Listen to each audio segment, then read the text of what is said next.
conclusion that this is in his discretion, and that decision making is given a finality.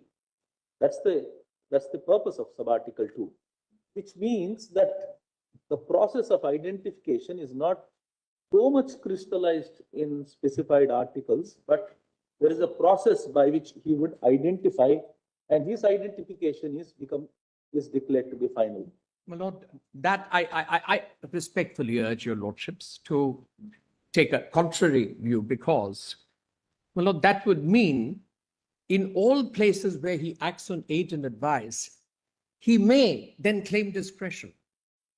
This is the danger. My Lord, I'm making your lordships alive to the possible outcome of this interpretation under 163(2). If it was a standalone provision, my Lord, it might be different. But it is in the context of 163(1). That is why the words are by or under the Constitution. And my Lord, this is what Nebia correctly interprets, that 163(1) alone is relevant. 163(2) does not give a source of power. We just blank.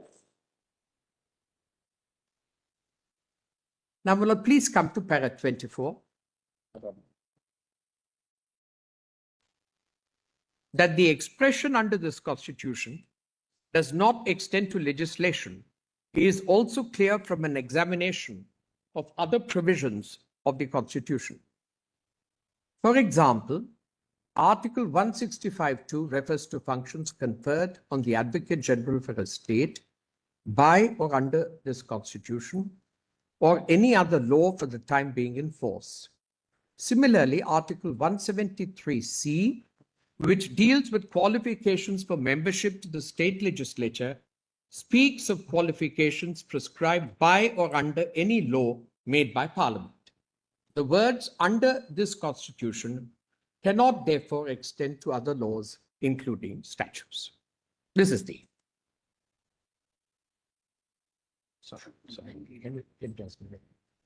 It is submitted that the judgment in Nabam Rebia has correctly laid down that the governor cannot be seen to have such powers and functions as would assign to him a dominating position over the state executive and the state legislature. This court, my Lord, may I take your lordships to that para if it's needed, because that answers my Lord, the Honorable Justice Narasimha's question. My Lord, please take volume Roman 5, 22.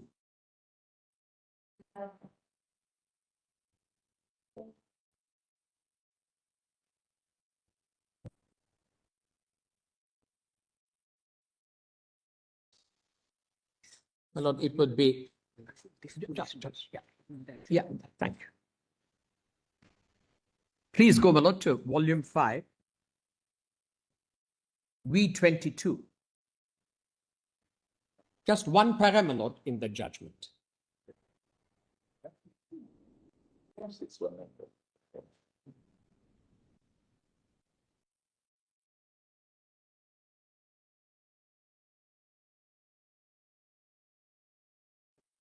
My Lord, at page 8618, printed page 8618, para 148.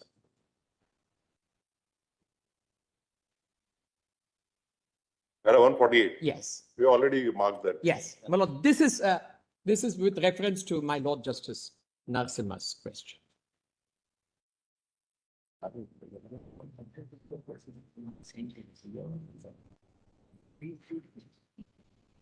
The above, sorry. The above position leaves no room for any doubt that the governor cannot be seen to have such powers and functions as would assign to him a dominating position over the state executive and the state legislature. The interpretation placed in Article 163(2) on behalf of the respondents has just that effect, because the following contentions advanced on behalf of the respondents. Firstly, whenever a question arises, whether in discharging a particular function, the governor can or cannot act in his own discretion, According to the respondents, the discretion of the governor on the above question is final. Secondly, since the provision itself postulates that the decision of the governor in his discretion shall be final, and the validity of anything done by the governor shall not be called in question on the ground that he ought or ought not to have acted in his discretion, according to the respondents, makes the governor's orders based on his own discretion immune from judicial review. Accepting the above position will convert the governor into an all-pervading super-constitutional authority. This position is not acceptable because on examination of the executive and legislative functions of the governor from the surrounding provisions of the Constitution clearly brings out that the governor has not been assigned any significant role either in the executive or the legislative functioning of the state. The position adopted on behalf of the appellants, on the other hand, augurs well in an overall harmonious construction of the provisions of the Constitution. Even on a cursory examination of the relevant provisions of the Constitution, we are inclined to accept the contention advanced on behalf of the appellants.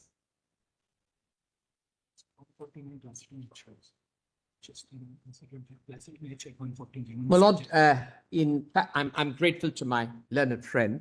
My Lord, at para 149, if your Lordship sees at the bottom. Go to the constitutional debates. Yes, the Constituent Assembly debates. Your Lordships have seen it. Now, my Lord, let me return to my note. Please come to para 27.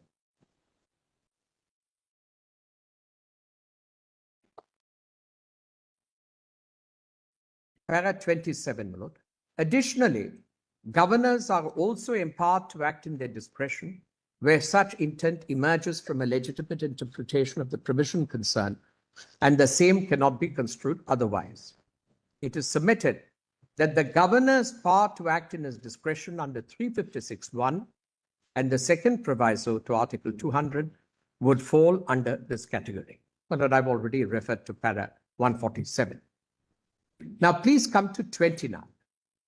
Keeping in mind the emphasis of the court in Nabham on the very limited role of the governor, this court's endorsement of the report of Justice Punchi Commission was only to the extent that it cautioned against the grant of wide discretionary powers to the governor at the expense of the real executive, namely the Council of Ministers. Now, my Lord, I have taken the submissions so that your Lordship see, and my Lord, I say so with great respect to the learned Solicitor General. My Lord, he argued this case with extraordinary industry. I say so with great respect. It is respectfully submitted that there is a divergence between the submissions made by the learned Solicitor General on behalf of the Union and the law as laid down by this court. This divergence is being pointed out to assist this court and not based on any instructions. In respect of the role of the President, the written submissions of the learned Solicitor General contend, relying selectively on the writings of H.M. Sirbai, it is suggested that the President of India may in certain circumstances in his discretion dismiss the Prime Minister and the Union Council of Ministers or dissolve the Lok Sabha. It was contended that these powers also extend to the governors. That the President may in his own wisdom determine whether to assent to a bill reserved by the governor for his consideration. That the President may act in his discretion in making a reference to this court under Article 143. It is stated that the President, if he so wishes, can always in his discretion further refer the matter to the Supreme Court for its own opinion. That the President and the governors ensure that both the central and state governments operate within the parameters set by the Constitution, balancing autonomy with oversight. My Lord, there is, with respect, my Lord, it is not correct. The President and Governor, my Lord, do not have oversight over the Honorable Prime Minister or the Chief Minister. I thought, my Lord, it must be clearly stated. These submissions are not, my Lord, correct. It is respectfully submitted that submissions advanced on behalf of the Union in respect of the powers of the President do not accurately reflect the law as laid down by this court in Shamsher Singh. They are also contrary to the express words of Article 74(1) of the Constitution. It is submitted that the President of India, who is a constitutional or formal head of the Union, must perform his functions on the advice of his Council of Ministers. While the proviso to Article 74(1) enables the President to require the Council to reconsider its advice once, he is obligated to act in accordance with the advice tendered after such reconsideration. The President is not empowered to act in his discretion while making a reference to this Honorable Court under Article 143. In any case, there is absolutely no question of the President in his discretion dismissing the Prime Minister, other ministers, or dissolving the Lok Sabha. Any such construction. That is not his argument. He says that No, my Lord, I have gone by his written submission. Yes. I want your Lordship. So, insofar as President President, is bound by the aid and advice. insofar as President is My Lord, I only went through his the submission. learned solicitor distinguishes President and Governor. According to him, the President is bound by the aid and advice of the Cabinet, My Lord, not the Governor. My Lord, I have taken an effort to read the submissions. Whichever portions are not consistent, I'm just pointing it out. And my Lord, I'm doing it with a great deal of deference, respect, and admiration for the learned Solicitor General. But, my Lord, it's my duty just point out so that it's accurate. That's all. My Lord, if you think there is an error in his submission, you must attribute it to me. I'm senior to him. You must attribute it to me. I must be the one to take it on my shoulders. My Lord, these are some privileges. I hope the Solicitor General doesn't take. No. Okay, right. My Lord, please come to para 35. As You are not as friendly to him as Dr. Singh and Dr. Mr. Kapil Sibal.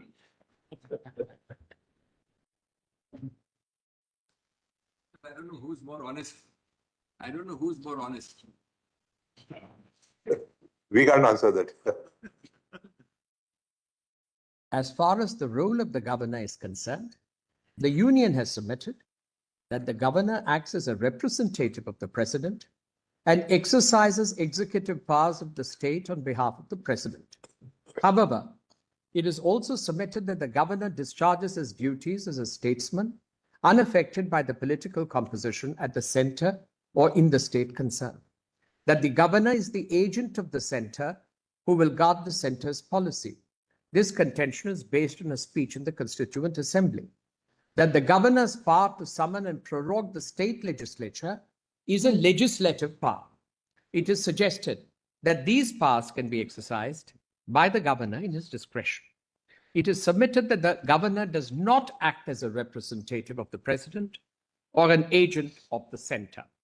The governor swears an oath under Article 159 to devote himself to the service and well-being of the people of his state.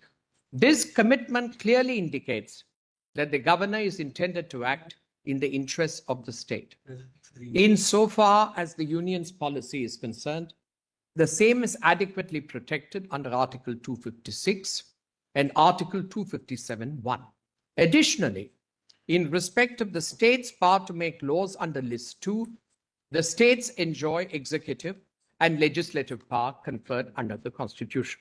The wide range of discretionary powers that are identified in respect of the governor are contrary to the judgments in Shamsher Singh and Nab. Lastly, it may be noted that the Union's submissions have the effect of resurrecting this court's judgment in Sardar-i-Lal, which was unanimously overruled in Shamsher Singh. The Union of India has highlighted the functions governors perform under Articles 154, 163 to 167, 165, 233, 234, 243K, 316. Well, I've referred to all of them. These are referred in the written submissions. In the context of these provisions, it has been argued that while these functions may sometimes be formal and facilitative and rooted in aid and advice, some discretion is key to protect constitutional governance, federal balance, vulnerable regions and groups, and the continuity of the state. Well, this is what I'm saying is not accurate. In other words, it is contended without foundation that governors may possess discretion in appointing the Advocate General, summoning the state legislature, addressing the houses, making a special address to that legislature, assenting to bills, making decisions concerning the disqualification of members, the laying of the annual budget, appointing district judges, appointing members of the state public service commissions, granting pardons, and promulgating ordinances. The union also argues that the governor has enough discretion to effectively veto a bill by simply withholding a bill without returning the bill to the House for reconsideration under Article 200. Based on the law laid down in Samshay Singh, it is respectfully submitted that this argument of the union in support of an absolute power to veto will render the state elections completely futile. These submissions are contrary to the letter and spirit of the Constitution. Now, my lord, I come to 200. The Constituent Assembly debates firmly demonstrate that the founders intended the governor to only be a titular head acting on ministerial advice. Article 200 was derived from Section 75 of the Government of India Act 1935. However, unlike Section 75, which gave the governor express discretion to assent, withhold, or reserve a bill, the expression in his discretion was deliberately omitted from Article 200. Dr. Ambedkar in the Constituent Assembly debates on 31st May 1949 had clarified that the role of the governor was purely ornamental. My lord, I must say, with respect, I truly admire the industry of the learned Solicitor General. He put Government of India Act 1919, then he put 35, then he put the Rao Committee, the drafting committee. But my lord, this is a new constitution. It is a break from the Government of India Act 35. So the discretion which is enjoyed under the 1919 Act or the 1935 Act must not actually creep into the interpretation of the Constitution. Then, my lord, para 45. The governor is not conferred with any discretion by or under the Constitution in relation to Article 200. Under Article 200, the governor is bound to act in accordance with ministerial advice while deciding whether to A, grant assent, or B, withhold assent for the purpose of returning a bill to the House or Houses for reconsideration, or reserve a bill for the President's consideration. The sole exception is found in the second proviso to Article 200, which entitles the governor to exercise discretion in reserving any bill for the President's consideration if, in the opinion of the governor, the bill would derogate from the powers of the High Court as to endanger its constitutional position. Now, my lord, the next point is whether this power to assent is a legislative power. Assent by the governor under Article 200 is not a legislative power. The governor is a part of the state legislature under Article 168. However, the assent of the governor under Article 200 is not a legislative power. The act of assent is also quintessentially an exercise of executive powers of the state, which could have characteristics of a legislative act. My lord, he is the head of the executive, so he also acts as the head to declare a bill to be a law. My lord, that declaration in Article 200 is to declare. My lord, what do we mean by law declared by the court? A bill is declared to be a law by the assent of the governor. Chapter 4 of the Constitution specifically provides for the legislative power of the governor. The sole provision under this chapter is Article 213 relating to the power to promulgate an ordinance. Pertinently, even the legislative power to promulgate ordinances is exercised on the aid and advice of the Council of Ministers. The 7-judge bench in Samshay Singh clarified that all other powers of the governor are executive powers, even if they partake of legislative or judicial actions. Articles 200, 201 fall under the subheading of legislative procedure under Chapter 3. A bill needs to be approved by all components of the state legislature to have the force of law. Since all executive power of the state is vested in the governor, under Article 154, the governor's assent represents his imprimatur and certification on aid and advice in relation to a bill passed by the legislature. Even though governors are a part of the legislature, Article 158(1) expressly precludes them from being a member of the House. They are not entitled to participate in the proceedings and affairs of the House. They do not have a right to vote or participate in deliberations. The right of the governor to address and send messages to the House under Articles 175 and 176 are exercised only on the aid and advice of the Council of Ministers. Similarly, the governor's powers under Article 202(1) and 207(1) are also exercised on ministerial advice. This unique relationship between the governor and the legislature has been explained in Valluri Basavaya and State of Bihar versus Kameshwar Singh.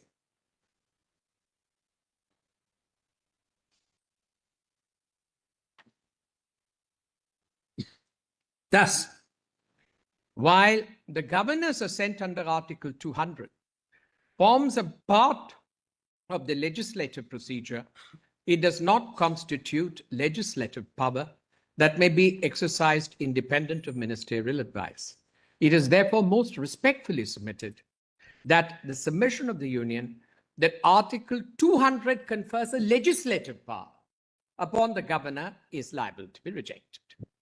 The text of Article 200 makes it evident that the governor must follow one of three courses of action.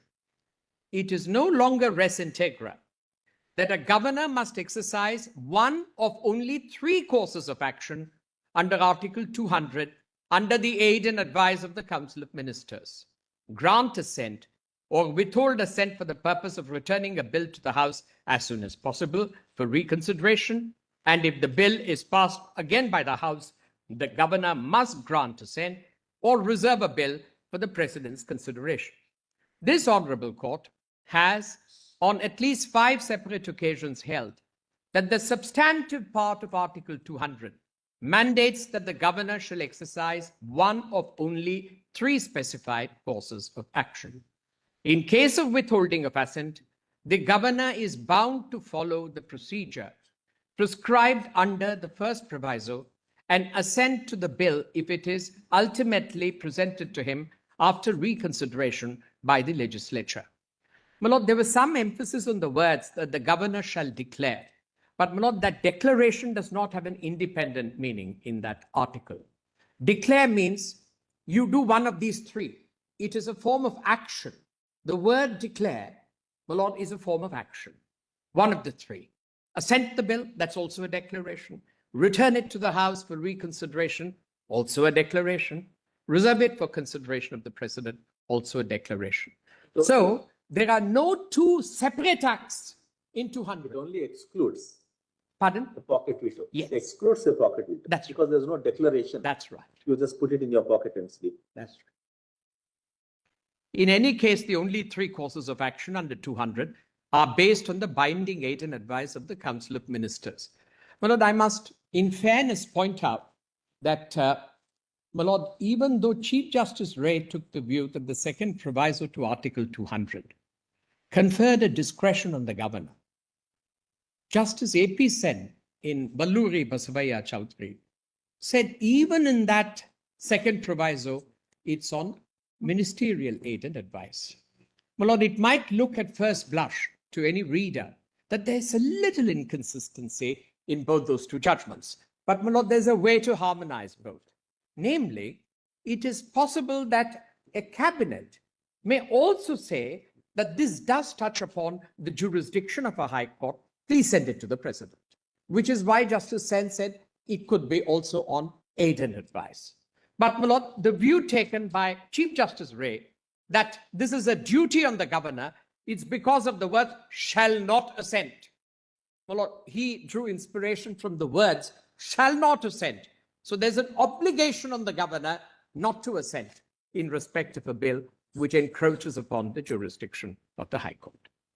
Now, my Lord, we come to withholding of assent. The union submits the governor has unqualified discretion to effectively veto bills by withholding assent simpliciter. My Lord, veto is a well-known expression, my Lord. It's not necessarily a pejorative per se. It is an expression. It is contended that the first proviso provides an independent fourth course of action to the governor. This stance is not only contrary to law, but also erroneous based on a plain reading of the proviso. Any interpretation that confers upon the governor an unqualified power to veto is antithetical to the existence of elected state legislatures under the Constitution. A governor is only entitled to withhold assent on ministerial advice for the purpose of returning a bill to the House as soon as possible for reconsideration, and if the bill is passed again by the House, the governor must grant assent. Further, the first proviso requires the governor to return a bill for reconsideration as soon as possible after the presentation to him of the bill for assent. As soon as possible imposes a constitutional obligation of urgency, immediacy, and expedition, so that a bill is not held up for want of assent. The constitutional mandate to act as soon as possible necessarily implies the mandatory character of the action. Granting the governor any discretion would render this constitutional expression meaningless. The nexus between withholding of assent and the first proviso is further evident from the expression, the governor shall not withhold assent therefrom at the end of the first proviso. The first proviso begins with an urgent mandate to the governor to return a bill to the House for reconsideration in case assent was withheld in the first instance. Thereafter, the House is expected to deliberate and decide whether the bill should be passed again. And finally, in case the bill is passed again, the governor is mandated to not withhold assent. This implies that the initial withholding of assent is conditional and tethered to the duty of the governor to necessarily return a bill for reconsideration as soon as possible, followed by the duty of the House to reconsider and pass the bill if it so wishes, and the duty of the governor to necessarily assent if the bill is passed again. The Union of India has relied on the word may. Please, Manoj, for a moment, look at that. The Union of India has relied on the word may in the first proviso to contend that it is not mandatory to take recourse to the first proviso in case of withholding of assent. It is submitted that the use of the word may denotes that the first proviso shall be applicable only when assent is withheld by the governor. The use of the expression may was necessary, keeping in mind that the governor must exercise one of the three actions when a bill is presented for assent. That's why, my Lord, the word may, because he can do one or the other. Therefore, may. This understanding has been rightly affirmed in state of Punjab and state of Tamil Nadu.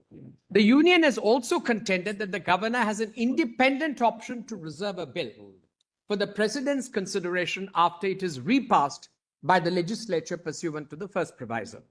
However, this contention is unsustainable, as the five-judge bench in Valluri Basavaya held that the governor was bound to give his assent when the bill is reconsidered and passed by the assembly. My Lord, there's no question of sending it to the president after that. So, my Lord, this is held in these two decisions.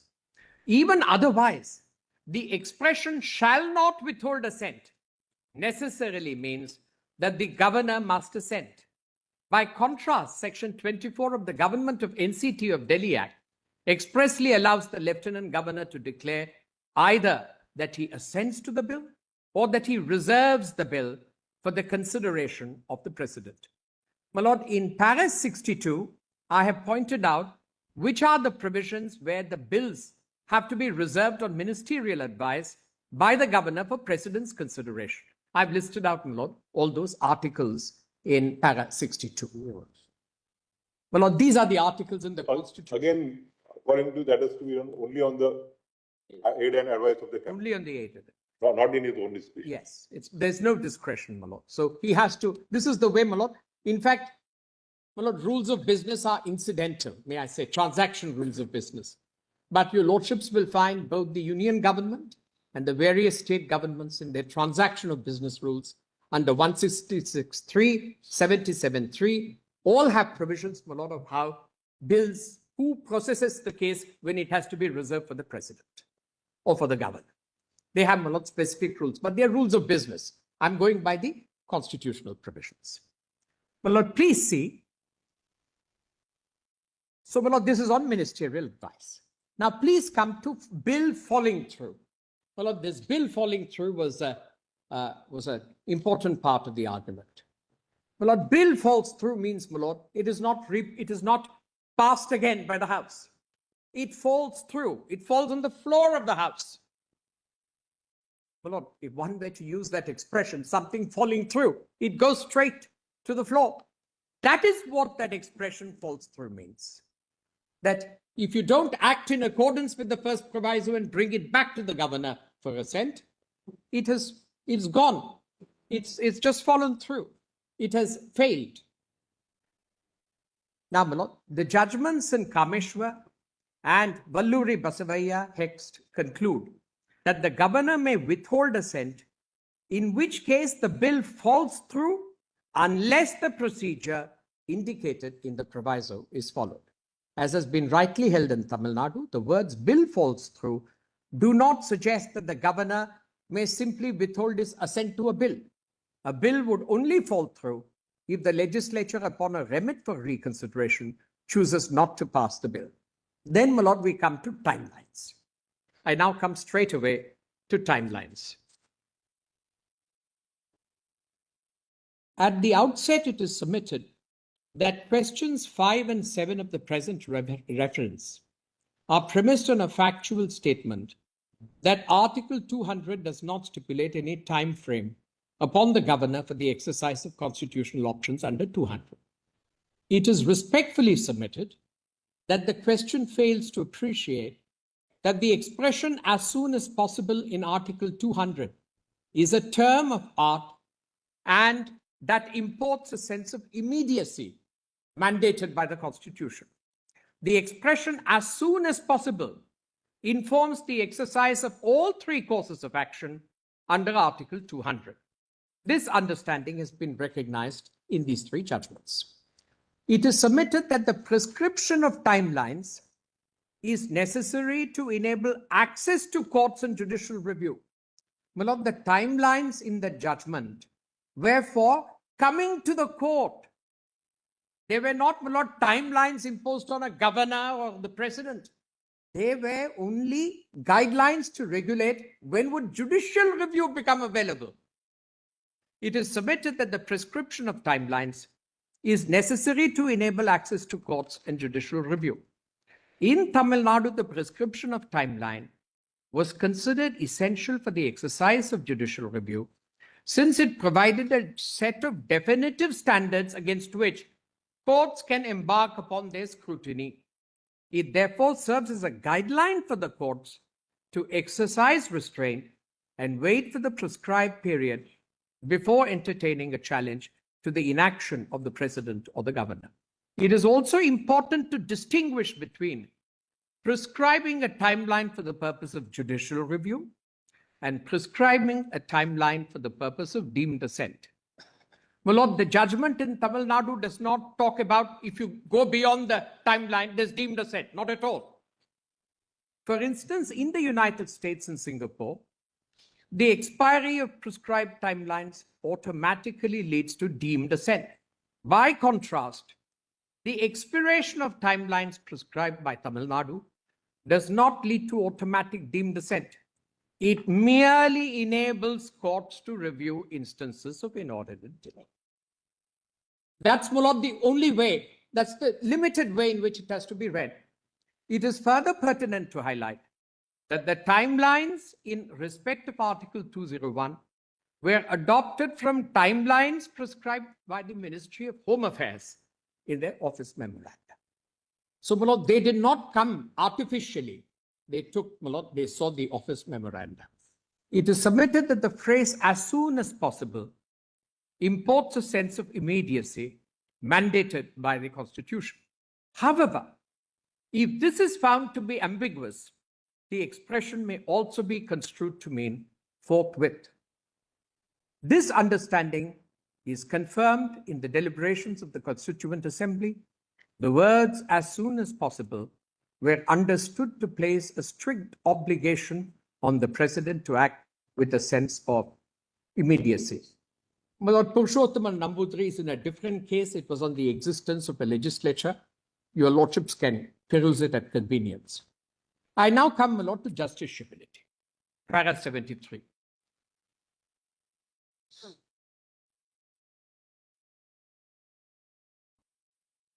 It is submitted that judicial review and justiciability are two sides of the same coin. The distinction is one of procedural nomenclature. Justiciability concerns the discovery of manageable standards, while judicial review is the process by which these standards are applied and enforced. Together, they ensure that all constitutional authorities, including the President and the governors, act within the limits imposed by the Constitution.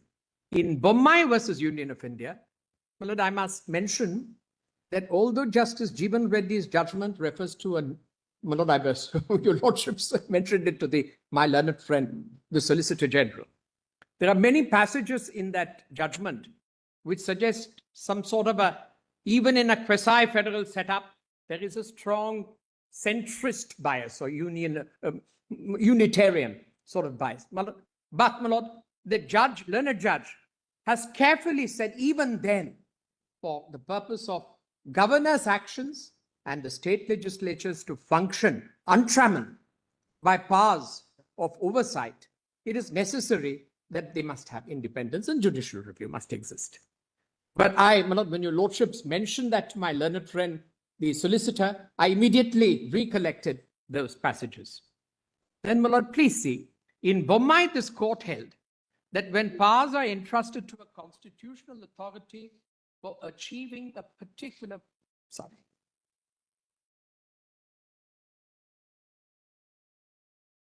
Well, one of the advantages of sitting here is also noting down the observations and then reflecting over them. Because many times, my lord, in the process of any submission, one takes note of all the observations of learned judges. They actually form the cue. They form very useful cues to understand what is actually engaging the attention of the court. Advantage would not have been available to you if you were somewhere else. I agree with that. Because on screen it is not that. No, often because of the space constraint, we follow the screen. But not as minutely as one sitting here. It's true. And then, my lord, please see. Mr. In Natar is not aware of the context. I know. In Bommai, this honorable court further held that the amenability of the power under 356(1) to judicial review is beyond dispute, as the court is entitled to examine whether the condition has been satisfied or not. It is respectfully submitted that the union has placed reliance on the minority judgments in the said decision. My lord, both Justices Ahmede and Ramaswamy were the minority. My lord, when the Solicitor General finished his submissions, I followed a tradition in this court. My lord, we always walk across to the place where the lawyer has finished and congratulate him. My lord, I observed it in this case because there was so much of industry And I must say, my lord, while I disagree with his submissions, but my lord, I marvel at his industry and perseverance. Further, like all other authorities, the president and the governors are bound by constitutional limitations. This court has consistently held that no exercise of constitutional power is immune from judicial review. My lord, this is Madhuram, BP Singhal, then my lord Perarivalan, then my lord State of Rajasthan versus Union of India, and State versus Tamil Nadu. Then my lord 163.2, my lord, is not a bar to judicial review. My lord, the next few paras, they deal with this. But para 83, my lord, is important because it was in SP Gupta that the judges said that 74.2 still does not prevent us examining the material and the reasons in support of a decision. So, my lord, the bar of scrutiny from the court under 163.2 is limited. Now, please see then, my lord, next one is Article 361. My lord, I have also dealt with it. I then come to deemed assent. My lord, that's para 86. It is respectfully submitted that in the state of Tamil Nadu, this honorable court, in exercise of its powers under 142, invoked the principle of deemed assent in respect of 10 bills which had been kept pending before the governor. The declaration was made having regard to the peculiar factual matrix of the case and to secure compliance with the constitutional mandate while maintaining the institutional dignity of the governor's office. This honorable court, after reviewing the events that had unfolded, concluded that the governor's conduct was lacking in bona fides and marked by repeated failures on the part of the governor to show deference to binding directions of this honorable court. That this court held in the circumstances of the case, it would be difficult to repose trust and remand the matter to him with the direction to dispose of the bills in accordance with the law laid down in the judgment. It is submitted that in the facts of the case in Tamil Nadu, this court's actions were warranted and are indeed commendable. They maintain the dignity of the office of the governor by preventing a situation where actions of a governor may have been subject to judicial comment. These directions also maintain the dignity of the office of the governor. Now, my lord, I come to the next portion. I'll sum it up, my lord, in a few words. My lord, the only decision which has taken a view that in a presidential reference, one can overrule the law is in the 2G case. That's the only judgment. It relies upon, my lord, a passage of Chief Justice Chandrachud in Re Special Courts Bill. That passage, my lord, was in a different context. The question was whether the opinion rendered by the Supreme Court is binding on all the high courts in the country and the Supreme Court.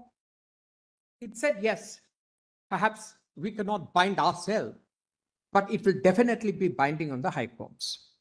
In fact, my lord, the para which is accepted by Justice Jain, and I say with humility and respect, actually does not read the entire para in Special Courts Bill, because the last portion of that para is where Justice Chandrachud says, we are not unmindful of what a learned author, Etin Sirbai, said in his book, that these only have high persuasive value, but do not bind because they are not emanations of 141.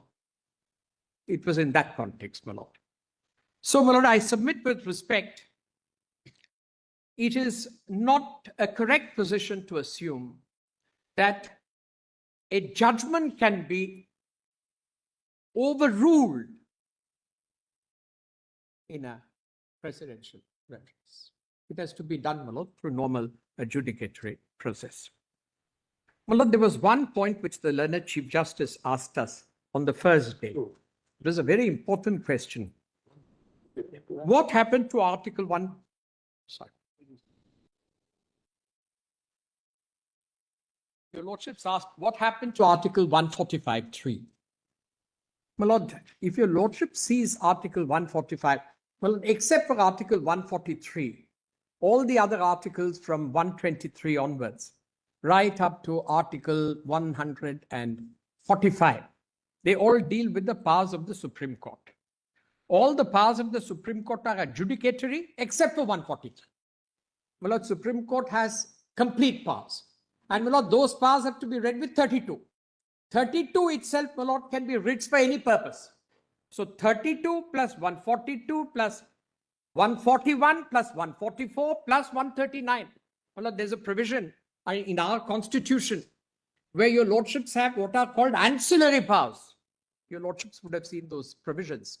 So it's a unique institution endowed and blessed with enormous power to be able to adumbrate on law and also, my Lord, ensure that complete justice was done having regard to the facts of a particular case. My Lord, there is an appendix to my written submissions, which your lordships will find. It lists out all the provisions of the Constitution where, my Lord, the governor functions only on aid and advice of the Council of Ministers. My Lord, I am extremely grateful. It's at page 1280. Yes, yes, in that. Yeah. My Lord, I'm extremely grateful. Why isn't there the second appendix where those provisions are? There's only one appendix, my Lord. Sorry. Saying those which are identified by the Constitution. Yes. My Lord, the At least you others had a I have second identified appendix. in the note. I can put it in an appendix also for the sake of comfort. My Lord, some debts of acknowledgement are due. I must do it. First is, my Lord, debt of acknowledgement to the court for having given a most wonderful opportunity of hearing, consideration, and reflection. It has been, my Lord, a distinct honor and a great privilege, a deeply personal felt privilege. The second, my Lord, I want to thank my senior, Mr. Venugopal. My Lord, he's senior to me at the bar. He is the senior most at the moment, my Lord, amongst us. He is the senior most. I beg your lordship. He is the senior most. He is the senior most. And my Lord, it was his magnanimity and very kind permission that I could precede him. I acknowledge my gratitude. I acknowledge my gratitude to Mr. Kapil Sibal, who ensured that I could assist your lordships. And my Lord, my wonderful juniors and colleagues who were, my Lord, repeatedly urged to make the written submissions as accurate and as true to form. And my Lord, to my learned friend, the Attorney General and the learned Solicitor General, for their courtesy and dignity. My Lord, I'm here to answer any questions your lordships may have asked. It's been a pleasure hearing you because though we have been hearing all others here, for the first time that we are hearing you at such a length. Only say, don't go back. In the last 6.5 years. For the good. For the good. It's good for the institution. There's nothing better than this place. I agree. You would have realized now. Yes, my Lord. I was in fact mentioning to Shraddhan that Mr. Subramanian is one of very few who retains the old graces of the bar. The fact that he deferred and allowed Mr. Sharma to address your lordships in the midst of his arguments when he was in full flow, it's not easy. The fact that he did that showed great. No, and apart from that, sitting every day from Every 10:30 to 4, From beginning to end, I think it's a great he example. is the only person Yes. who has glued to his seat from 10:30 to 4. Great example to everybody at the bar. But my Lord, And the way he acknowledges everybody else. But, my Lord, I must also tell you, since two of your lordships are from Nagpur, my Lord, I had the great privilege of getting from the Nagpur Bar Association a gift, which was a painting of Justice Vivian Bose. My Lord, it adorned the office of the Solicitor General at that time. And, my Lord, not only Justice Bose, Justice Hidayatullah, Justice Mudholkar, and then after that, my Lord, we had Justice Sen, AP Sen. My Lord, one cannot forget him. He was an extraordinary judge. And my Lord, and now we have two eminent justices, Justice Bobde and my Lord. So we have had Justice Shirpurkar also. Justice B.S. Shirpurkar. My Lord, one does not forget the bastions of glory in Nagpur. And my Lord, the archives. I wanted to tell some of the younger lawyers that they should go to Nagpur and visit the archives, my Lord, of all the manuscripts of the judgments from Leonard Stone onwards, who was a Chief Justice. in our And written judgments also. And yes, my lord. And my lord, I must also say the collected works of Dr. Ambedkar, which were published by the government of Maharashtra. The first chairman, my lord, of the editorial committee fortuitously happened to be Chief Justice's father. And my lord, it's a marvelous compilation of the works of Dr. Ambedkar. And my lord, he was magnificent in all fields of knowledge, anthropology, sociology, any form, law, of course. But my lord, he was a magnificent. Around 30 volumes. Yes, now it's 30 volumes. My lord, I'm ready. Any questions any of your lordships have? May I conclude? Yes. May I? You are so comprehensive that we don't have whatever we wanted to. We are not left anything to be asked. I'm very grateful. Yes, Mr. Venugopal Great research. is there on. I will start by saying it was a pleasure listening to Mr. Gopal Subramanian. I had not heard him for a few years now, because he was away in England. But I have filed my written submissions, which for a change, my lord, consists of only 8 pages. And if your lordship should go to volume 2. Most concise so far. Concise so far. Yes, my lord. Only 8 pages. Volume 2.11,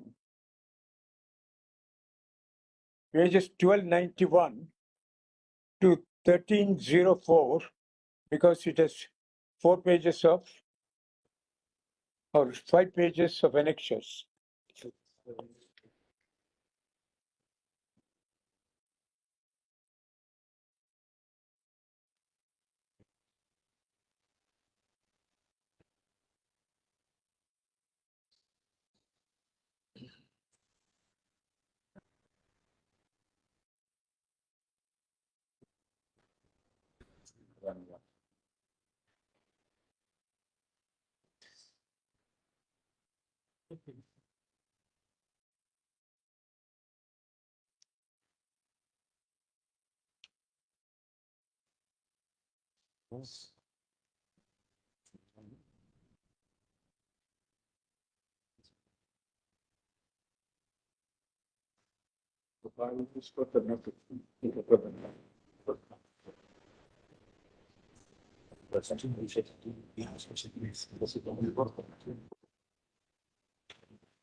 Yes, Mr. Venugopal, you can proceed. But if your lordship should please return to page 1293. Yes, we have it. I set out Article 163, where, my lord, the word required has been highlighted.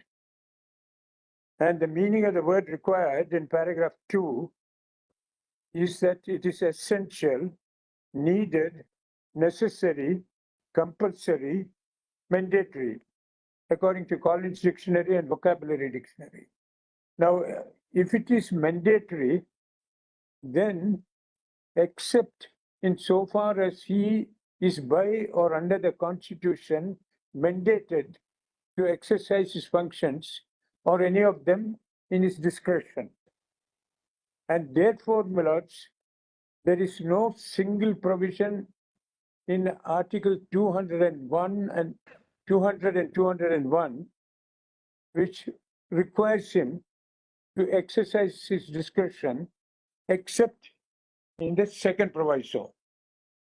And therefore, my lords, my submission to your lordships is, so far as the entirety of 200 and 201 is to be a mandate to him to act according to its terms. Now, my lords, the second proviso says that as opinion. No, in his opinion, and that is the only area of discretion. It has been pointed out to your lordships any number of times. Other than this, the phrase, my lord, in the first proviso is as soon as possible. And as soon as possible is the subject matter of the judgment which has not been quoted, which is in para 4, General Insurance Council versus State of Andhra Pradesh, 2007, volume 12, SEC 354. And if I may read that, para 8, use of the expression as soon as implies that there has to be promptitude in action. To do a thing as soon as possible means to do it within a reasonable time, with an understanding to do it within the shortest possible time. Per Dissent J in King's Old County Limited versus Liquid Carbonic so-and-so Corporation. As and when and as soon as are almost synonymous. Whenever these expressions are used in respect of time and place, they denote contemporaneous notion. As soon as and forthwith, both are to be normally understood as allowing reasonable time, but latter is more peremptory than the former. But urgency is a hallmark of both expressions. Expression as soon as may be stretched to mean as soon as practicable. It has to be forwarded with promptitude. And it cannot be read as soon as convenient, as soon as possible. And therefore, my lords, I would proceed on the basis that it should be forthwith. Now, the reason, my lords, why I say it should be forthwith is because even money bills, which are of the utmost urgency, and I will show the provisions of the Constitution, which would make it very, very urgent, that to show that he has to deal with it as soon as possible. Even if the phrase is as soon as possible was not there, if belongs a money bill is to be presented to him along with the other bills, he necessarily has to deal with the money bill instantaneously, forthwith, because the consequences of not assenting to a money bill will be stupendous.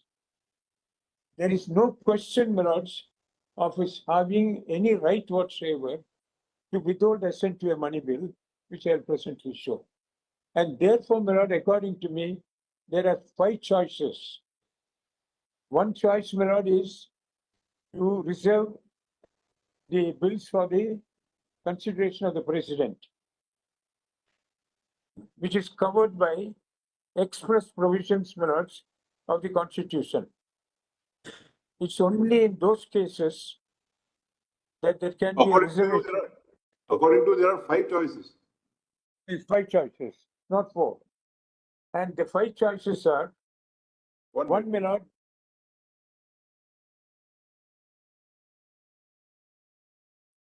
Yes, one. one is reference to, my lord's reservation for the President. The second is, my lord's, a money bill, which stands on a separate footing and independent of all the other bills. The third is, my lords, to grant assent. The fourth is, my lords, to refer, my lord, the bill with amendments to the legislature. The third grant assent. The grant assent. Then to refer the bill back to the legislature with a message. And the fifth, my lord, is to withhold assent.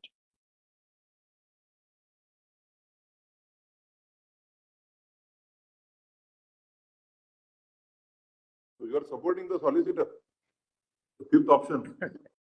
To a great extent, I may, my lords, finally, because I believe, my lords, that so far the governor is concerned, he has to play a collaborative role in granting assent.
Please see, my lords,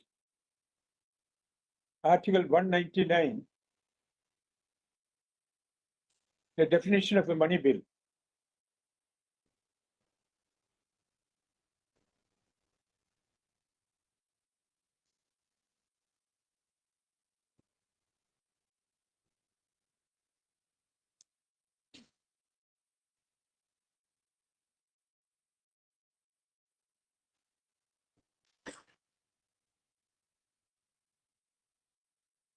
Yes.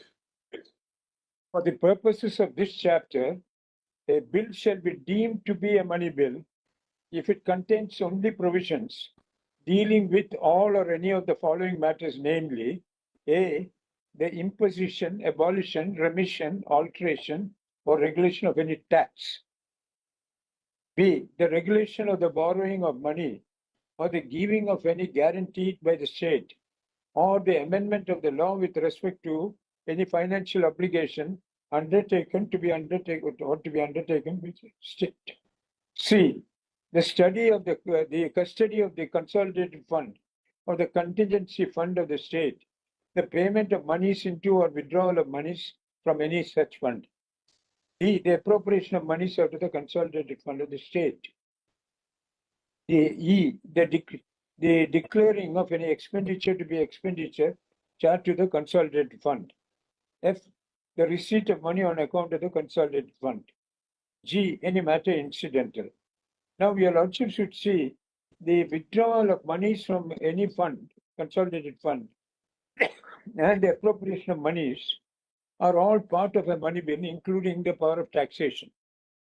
Now, assume, my lords, that a money bill is not assented to when it's presented and urgently assented to. The result is, my lord, the salaries of a huge population, which is more than, my lord, about 40% of the total budget of the country, they will not receive their monthly salary. And look at, my lord, the tragedy of it. Every single aspect of the definition of a money bill would indicate urgency. And that, my lord, will be also established if your lordship should be pleased to see Article 198, Clause 5, above that is just above the definition of money bill.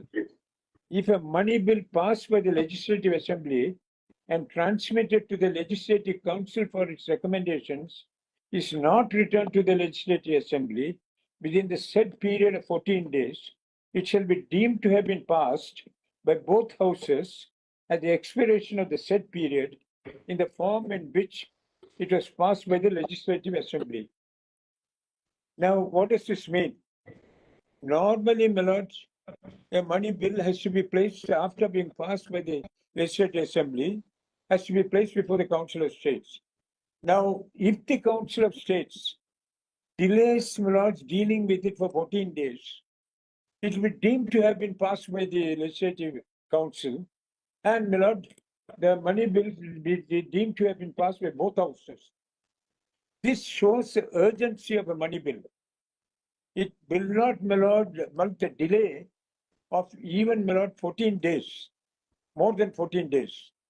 Now, would your lordship then conceive of a money bill being presented, my lord, to the governor, and the governor, my lord, sitting on it for as many as in the state of Kerala? I mean, they have not, the governor has not, my lord, withheld a assent to a money bill. But assume that One bill he delayed for about 10 months. one money bill. I'm told, my lord, that one money bill has been delayed for 10 months, but that's in a pending matter before your lordships. And therefore, my lordship, I will not, We will not go into the facts of the individual cases. no, please don't take it into account. Therefore, my lord, so far this is concerned, can we imagine, my lords, a money bill being withheld for a few months even, when salaries have to be paid month after month? And therefore, in those circumstances, there is urgency, my lord, which is read into Article 200 and 201, both by reason of the phrase as soon as possible and by reason of the fact that a money bill is referred to separately. Let me read, my lords, Article 200, which has been read a number of times, to show that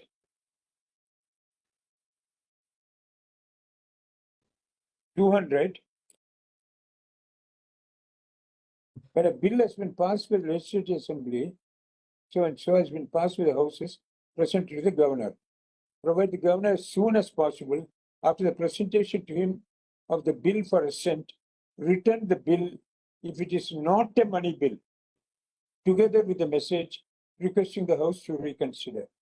Now, why is a money bill not, why is it mentioned separately?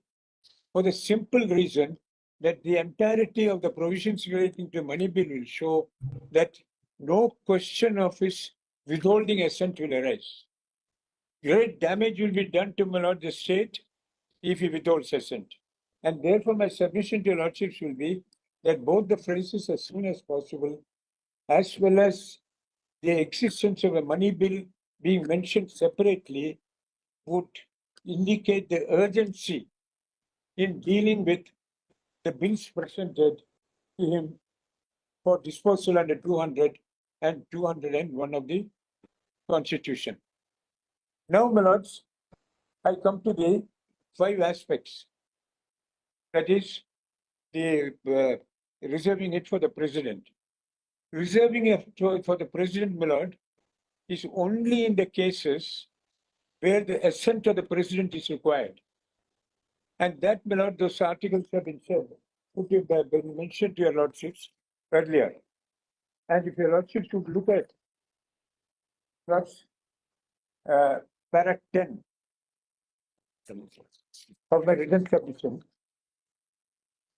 I'll go back to the earlier paragraphs later, but because I'm dealing with a money bill, no, with the reserving for the president, para 10, the area of bills,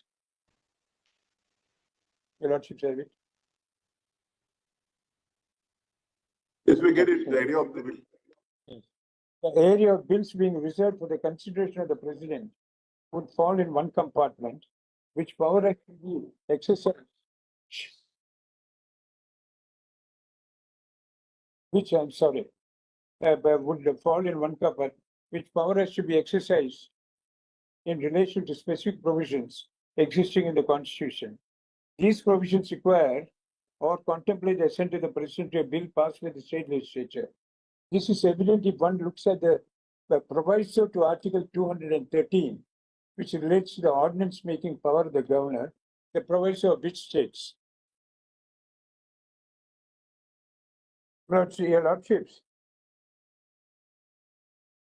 have not been, your lordship's attention has not been drawn to the proviso, provided that the governor shall not, without instructions from the president, promulgate any such ordinance. If the governor wants a state ordinance to be promulgated, he should not promulgate an ordinance if, in regard to a bill containing the same provisions, would under the Constitution have required the previous sanction of the president for the introduction thereof into the legislature. articles say 31A, 31C, 254(2), etc.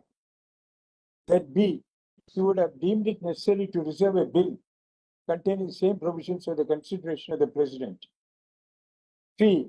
The act of the legislature of the state containing the same provisions would under the Constitution have been invalid unless, having been reserved for the consideration of the President, it had received the assent of the President. My submission, my lord, to your lordships is, this alone is an area where a bill will have to be reserved for the assent of the President. There is no question, my lords, of any other issue involving a bill being sent to the President.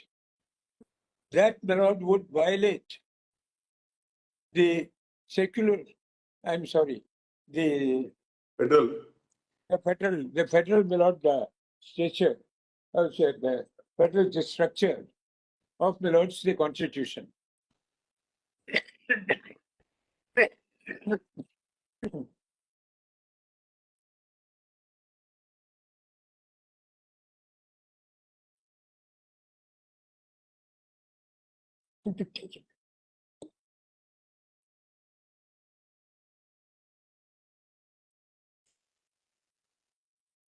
The federal structure, my lord, of the Constitution. Now, my lords, the judgment, my lord, of Justice Padiwala had said that there are other areas where, my lords, the matter may be referred to the President.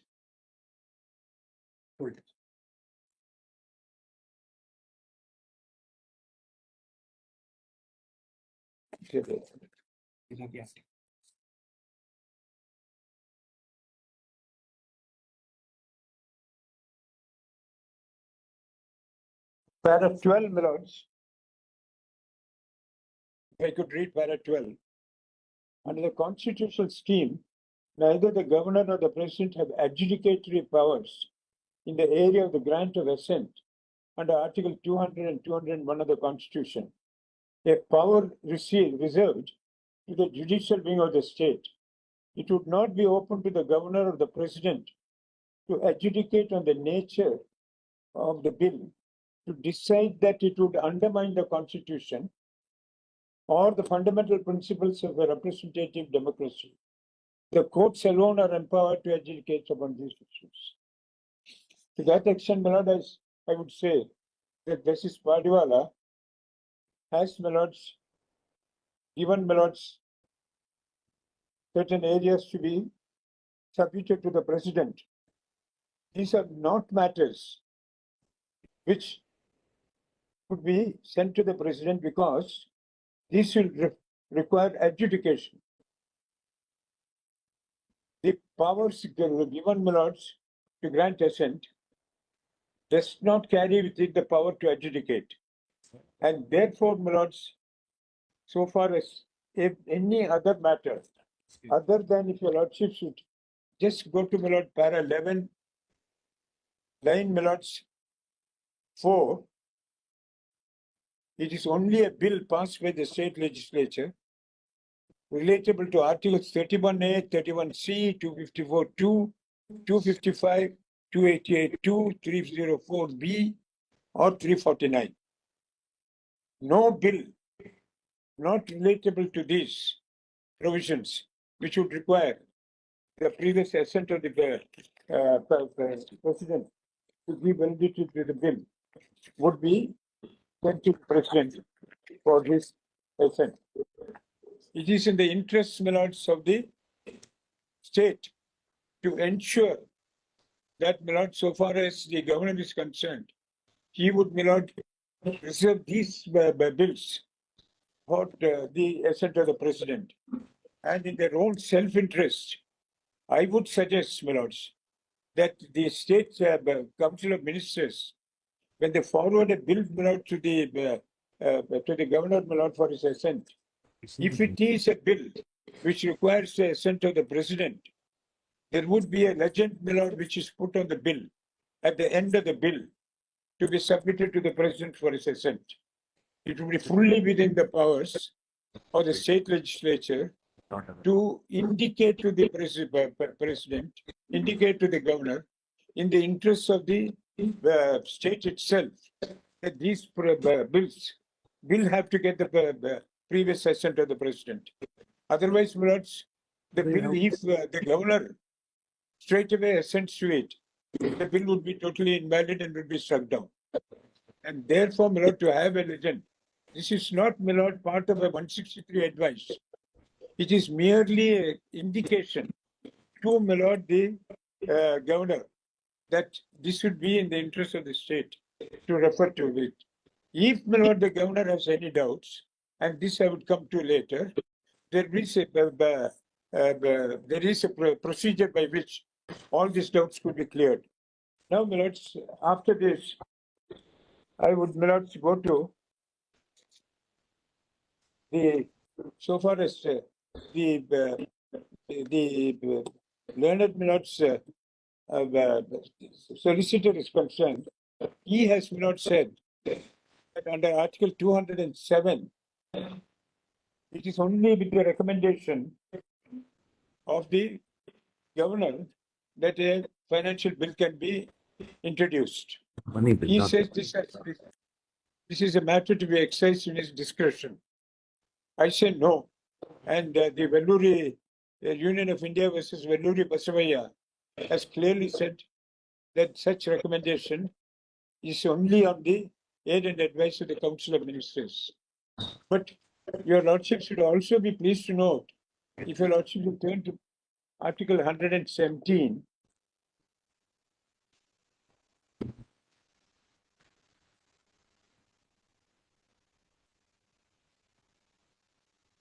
that's Article 117, my lords, is a corresponding provision to Article 207, so far as Union of India is concerned.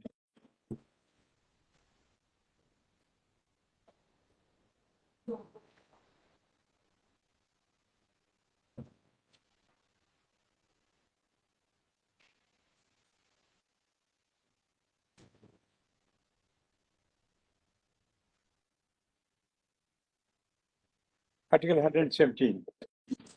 Yes.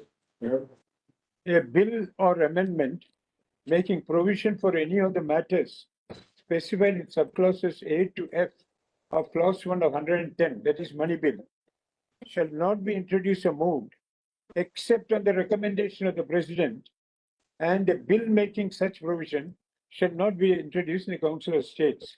Parimateria provision, my lords, to Article 207. Now, it has been accepted on all sides.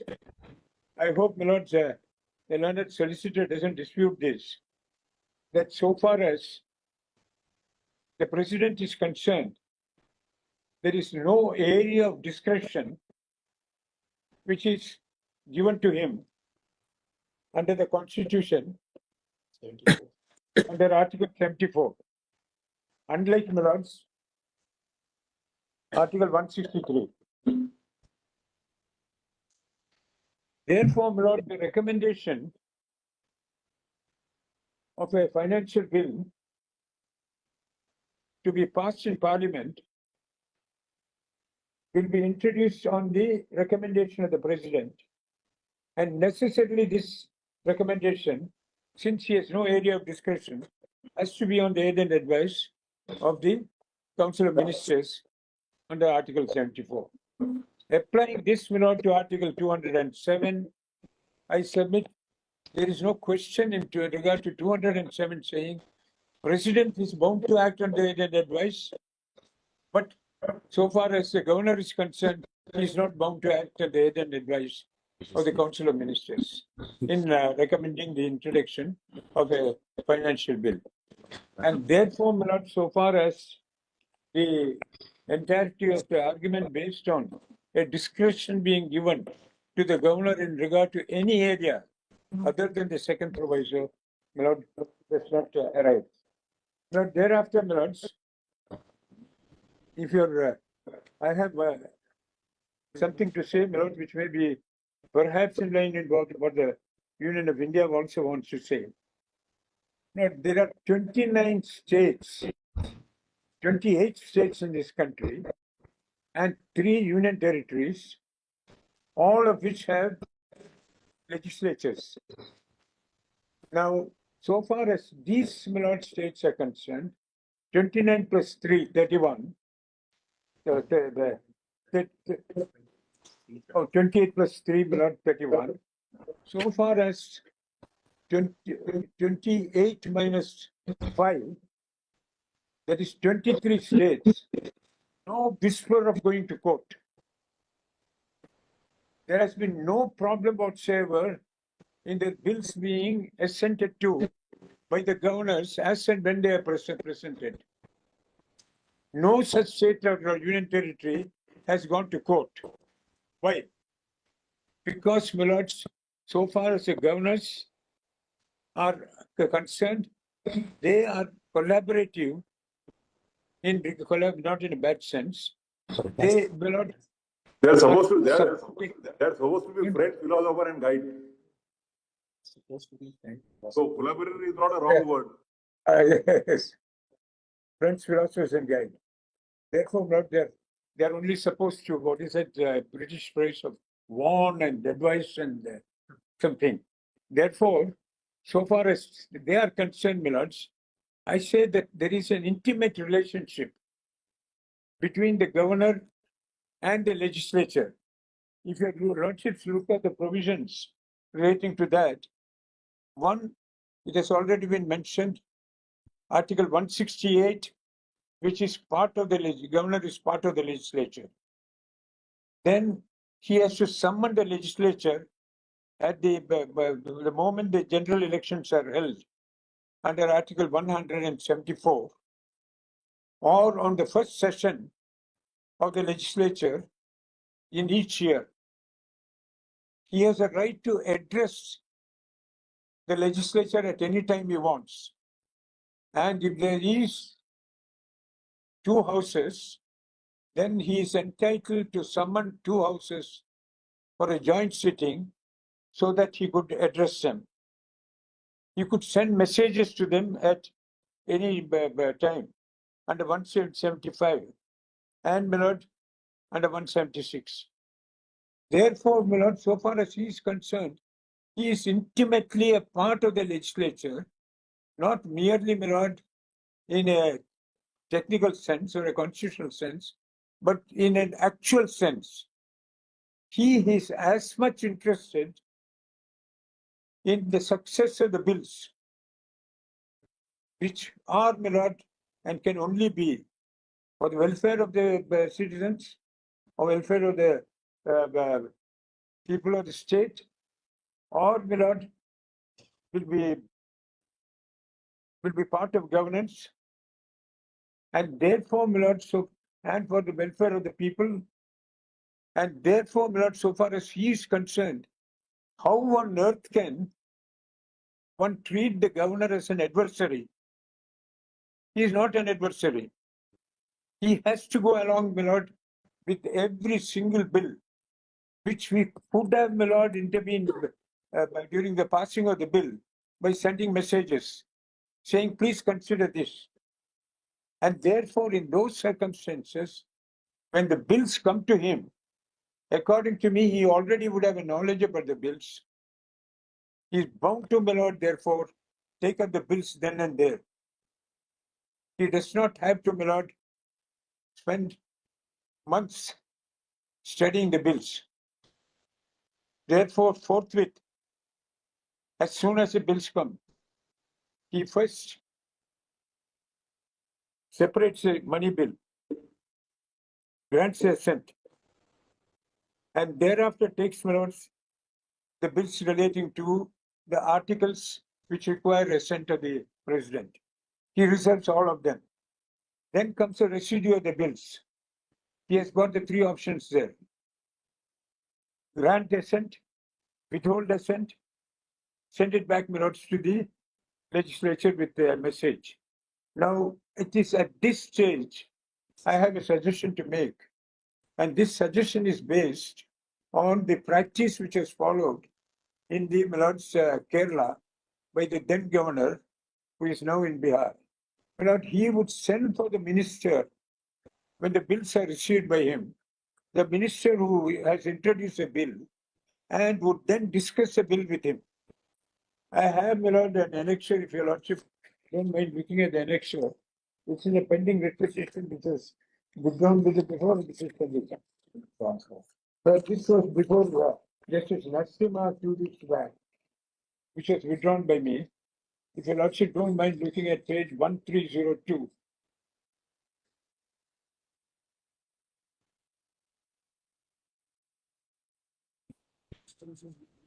This, my lord, I would commend your lordships is the only way in which the bills relating to grant of assent, withholding of assent, sending it with a message can be done. And if you're at page 1302,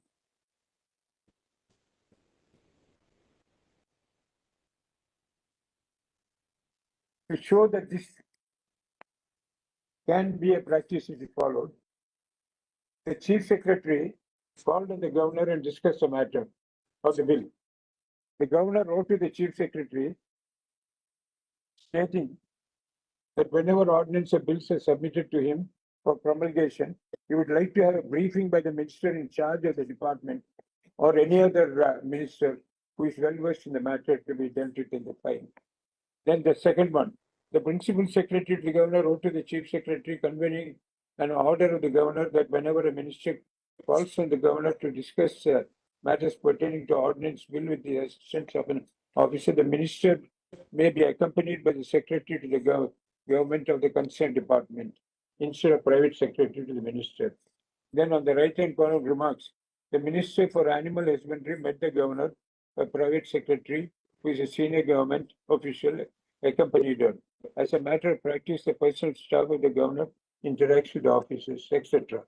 Then the governor wrote to the chief minister, stating that there should be periodical proper briefing on governmental matters. Governor also underlined may be made for briefing him on the 11 bills forwarded to his office. And at the next page, 1303, the chief minister replied to the governor the next day stating, the points in which honorable governor requires clarification may kindly be conveyed at the earliest to the ministers concerned so that they can effectively brief the honorable governor. Venugopan, in any case, will not be deciding the individual matters. We will not be deciding individual We are matters. only answering. No, I'm not asking your lordship to decide this case.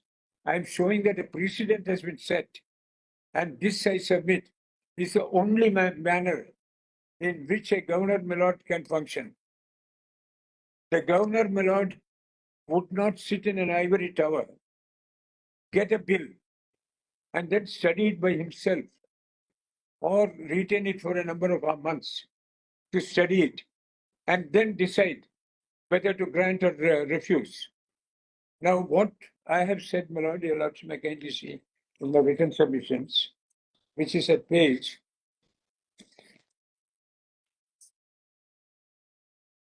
16.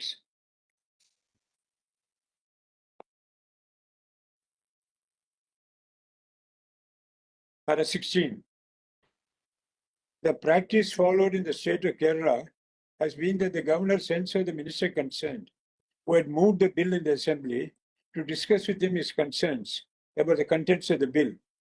The annexure to these written submissions was also filed before the court in WP so-and-so, show the number of times the governor sent for the minister to discuss the bills. Apart from the bills, which under the provisions of the Constitution require the assent of the President, a matter dealt with earlier, all of the bills will be within the jurisdiction of the governor to grant assent, withhold assent, or to send the bills back to the legislature with a message.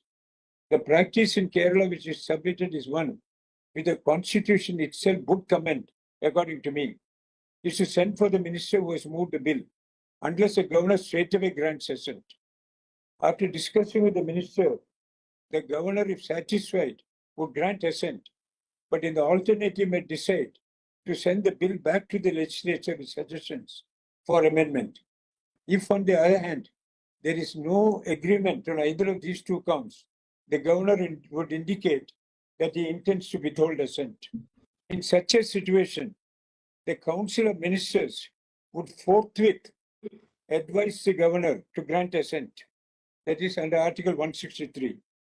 In which case, the governor would have no choice but to grant assent under Article 163. In my view, it may not be appropriate the moment bills are passed for the Council of Ministers to utilize Article 163 of the Constitution and compel the governor to immediately grant assent in all cases, even without a discussion. To compel the governor through Article 163 at the beginning it is submitted is not consistent with the high position held by the governor at the head of the state. So my suggestion is that what has been followed, this governor discusses it with the ministers, and then finally, if he is not following the two alternatives of granting assent, returning it with a message, then, my lord, he says, I am going to withhold. Then the 163 advice will be sent by the Council of Ministers, and he would be bound to grant assent. Therefore, there is no question of withholding assent in any circumstance. The governor has no such alternative. After the opinion expressed by this court in this reference, there may no more be any occasion for the state, if, my lord, what I have suggested is followed in all these respects, but the state parties to approach either the High Courts or the Supreme Court, as all states should follow the norm which has been set by the 23 states and 3 union territories with legislatures, where no disputes have arisen at all between the governor and states. Because the governors have been granting assent for the ask whenever the bills are presented. This approach would be most appropriate, as a governor being a part of the legislature and head of the state would collaborate. I mean, I'm not using it in a bad way, and ensure that the bills passed by the legislature are implemented straight away in the best interests of the people of the state.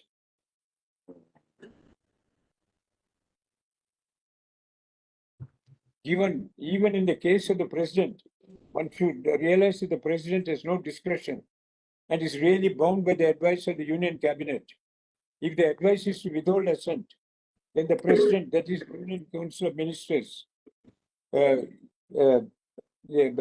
have to give reasons, and these reasons should be justiciable on the grounds of his acting ultra vires the Constitution. If he still, my lord, refuses to withhold assent and malafide, which may not arise, as said in S.R. Bommai and the Constitution bench in Rameshwar Prasad, so and so. What has been stated above is a comprehensive analysis of the respective powers of the state legislature, the governor, the president. By harmonizing the powers of these entities, there will be no impediment whatsoever to the bills becoming laws, thus upholding the interests of the state and people. And to therefore, to conclude, all that I would state is this. So far as the governor is concerned, there is no area of discretion except in regard to the second proviso. All matters covered by the articles mentioned, which require the sanction of the president, will be referred, my lord, will be reserved for the president. If the president has to act on the aid and advice of the Union Cabinet, there is no discussion. If he, my lord, wishes to withhold assent, then, my lord, the bill will be killed. And if the bill is killed, then the result of that is reasons have to be given. The reasons would make it, my lord, open to judicial review. And therefore, in those circumstances, so far as bills which are passed by the state legislature cannot, my lords, unless there is very, very good reason, cannot be thwarted. The governor is not there to subvert the functioning of the legislatures. On the other hand, he is very much part of the legislature and, my lord, interacts with the legislature from time to time. He has interest in the state as much as, my lord, the members of the legislature or the Council of Ministers. He will ensure that so far as these bills are concerned, they are presented to in the interest of the state. He has no power to withhold assent. Before he wants to adopt such a course, after discussing the bills with the ministers, the Article 163 will be used to forthwith ask the governor to grant the assent. Now, if this be so, every single bill will be passed, and the rare occasion where a governor withholds will be the subject matter of a court decision. This will ensure that the governor is not there as an adversary.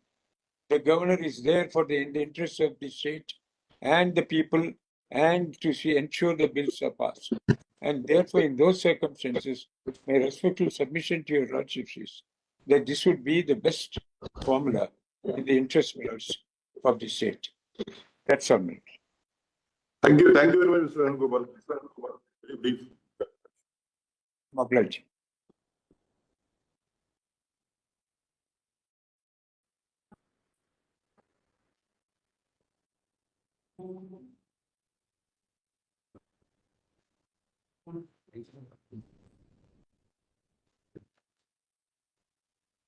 Yes. I'm next in the sequence. My submissions are on behalf of the state of Punjab. What we have done is I'm addressing only on some constitutional aspects. To save time a lot, my friend Shraddhan will address on some legislative aspects, executive aspects. So, my lord, No. I'll make my submission. We have, Anyway, whatever he has to we say. have embarrassed our colleagues not to. All right. Whatever he has to say, I'll say it. Yes. So we are Correct. we I appreciate are let down a norm, then we. No, I did not. When we initially got the brief, we planned the work in such a way that there is not too much load on one person. But I appreciate your lordship. My lord, my submissions are now in 7 pages. They are lesser than Mr. Venugopal's, the shortest. 1 page. By 1 page. So the shortest. We hope that all your followers follow the same. So I kept it to 7 pages. Now, my lord, what I've done is I've followed most of the arguments. The benefit of transcript is there. So to the extent possible, I have not made anything which has not been said earlier. My only request, suppose I'm repeating something, lordship may just stop me and I'll skip it because time is short. Now, my lord, my submissions are at page 1119, but my colleagues have been hard copies, I think. So we already got it. Hard copies, yes. My lord, my first submission, hard copy. Just different. So the bigger one. I'll just,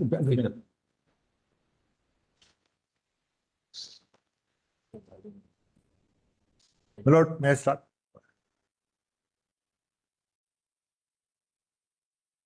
I shouldn't take more than half an hour or maximum because just 5 headings are there, so I should finish as fast as possible. We are going to give 1.5 hours tomorrow to you also because we are going to give 1.5 hours tomorrow. This side. Yes. This side. Because the solicitor has eaten up your 1.5 hours, so we would like to compensate. No. But this is, I would also, my lord, request that let him take whatever time it takes. No. Because this is not a matter where, my lord, either of us can be constrained on time. We must assist your lordship fully and, my lord, in every aspect possible. We are giving special hearing to everyone. Yes. We are not rushing it. I'm fully confident of that. But only thing, my lord, since by the time I've come around, most of the points have been discussed, so there is no point in Repeating something. them. Yes, unless something new, my lord, there is no point in. Now, my lord, my first submission, which is in my thing is, my submission is that the governor has no discretion. He has only 3 options. His discretion is to choose one of the 3 options. And the first question referred in the presidential reference is on presidential options, governor's options. Even the question 1 and 2 in the questions refer only to the options. Now, my lord, my submission is Article 200 uses the word as soon as possible. Much has been said about it. I found that it has been used in 7 places in our constitution. As soon as possible. As soon as possible. As soon as maybe it's been used in Article 22(5). Actually, as soon as possible has been used in 242 statutory provisions, but most of them are as soon as possible laid before the legislature, that kind of thing. So I don't want to get into that. Where substantive as soon as possible is in 7 places. Now, my submission is It has already been pointed out that 6 months was replaced by as soon as possible in the assembly. All that has been 6 weeks. 6 weeks is as soon as possible. Now, why do they say as soon as possible? I'm just putting my proposition for Lordship's kind consideration. Because the kinds of bills that may come before the governor may be of multiple types.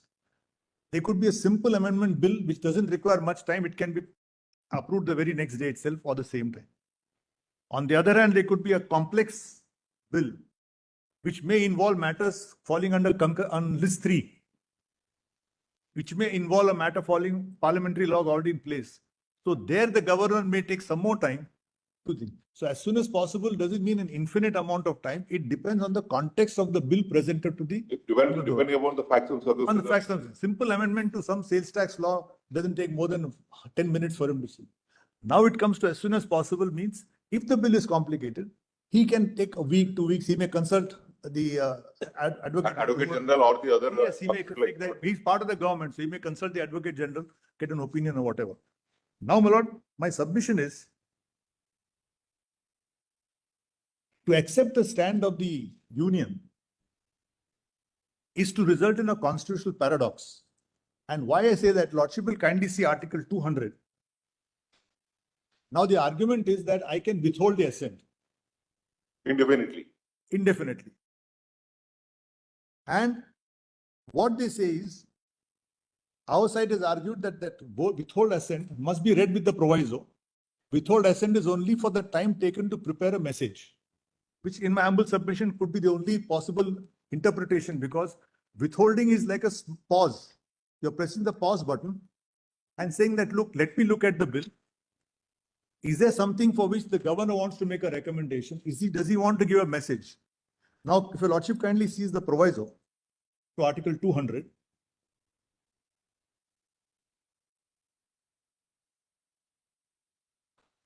provided that the governor may, as soon as possible after the presentation of the bill for assent, return the bill if it's not a money bill, together with a message requesting that the House will reconsider the bill or specified provision thereof. So 2 parts are there. He can ask the House to consider the bill in entirety Or part thereof. or he may say, look, some provisions are problematic, kindly look at them. And in particular, will consider the desirability of introducing such amendments as he may recommend. So Lordship will kindly see the governor can say that, look, this particular provision is problematic. Why don't you think of this amendment? So he has got that much. So he can either reconsider the whole bill, reconsider the part bill, or he can go one step further and say, substitute clause 36 to mean something else. All that he can consider. Now, then the message goes back to the legislature. Now, please see the constitution. And when a bill is so returned with any of the 3 things, the House or Houses shall reconsider the bill accordingly. And if the bill is passed again by the House or Houses with or without amendment and present to the governor for assent, the governor shall not withhold assent therefrom. So whatever recommendations he made, even if they are salutary, the governor cannot withhold his assent. The paradox I'm saying is from what the union side is, if the governor applies his mind, gives a message, amend this provision or think about this provision again, and the legislature decides that yes, we still want to go ahead with it, then the president, the governor cannot withhold the assent. Now what they say is, it will be paradoxical to say that the governor can withhold assent without making a message. But once he makes a message and the legislature does not accept it, he cannot withhold assent. Lordship appreciates the point. After application of mind by the governor, if he says, please consider this, legislature says, I still want to go ahead with it, then he cannot withhold assent. But it will be absurd or paradoxical to say that I will not make a message, but I will withhold assent. That's my submission. That's why the argument has to be rejected. Now take a concrete example, which I have also been deeply concerned with so many years. Take, for example, in Maharashtra, we have this chronic problem of reservation for Marathas. All of us know it. I have appeared 3 times in 3 rounds, again and again. Now, a bill is prepared for reservation crossing the 50% limit. The governor may say, what are you doing? Indra Sani says 50% is the limit. para 821 only says, except in far-flung states, etc., you can't cross the 50% limit.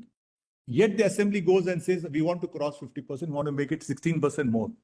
Governor has no choice. Then it's for the legislature to say that because of Indra Sani, we are striking it down. But what I'm submitting is, because the Attorney General's submission also in the just Pardiwala was, he can examine the validity of the bill and make comments thereon. I'm saying, sorry, he cannot. And we got concrete example of Maharashtra. It's happened again and again. The governor cannot withhold assent. That's my submission. According to you, like 111, Yes, if the president sends back the bill to the parliament, yes, and if it comes back as it is, yes. the president has no option but to No have option, assent. no option. The similar analogy you apply even in Exactly, 200. That's exactly.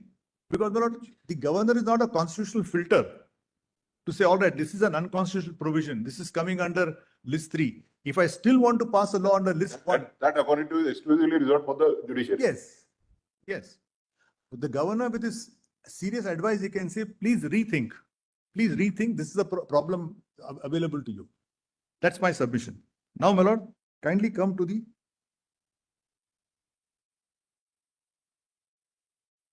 now the argument is he can give the assent straight away.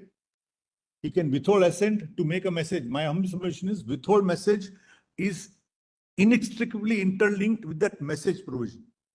It's like Siamese twins. You can't divorce withholding a message without assent. Once he withholds a message, then he has to start working and take the trouble of preparing a message. He can't have a withholding a message, withhold assent and keep it as it is.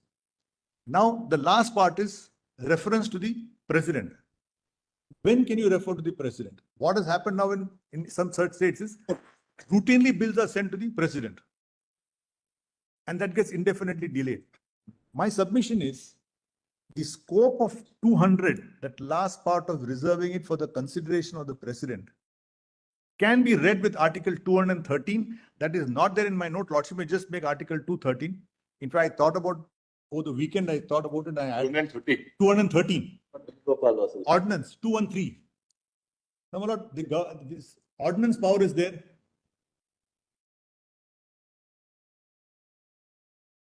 If a lordship sees 213,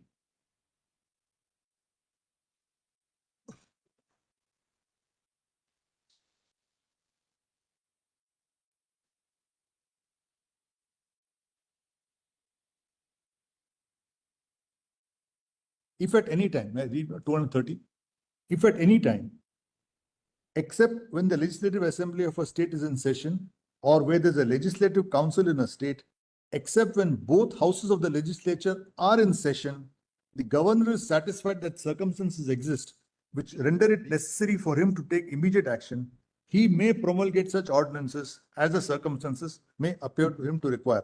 So please pause there for a minute. The satisfaction of the governor is the satisfaction of the Council of Ministers.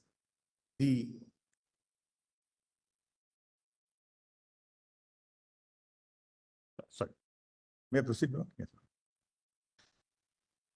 The satisfaction of the governor is satisfaction of the council. Point. How much take on this point? Me? Yes. 30 minutes, I'll take 30 minutes. On this point. On this point, just 3-4 minutes more. No, we'll have it after lunch, no problems.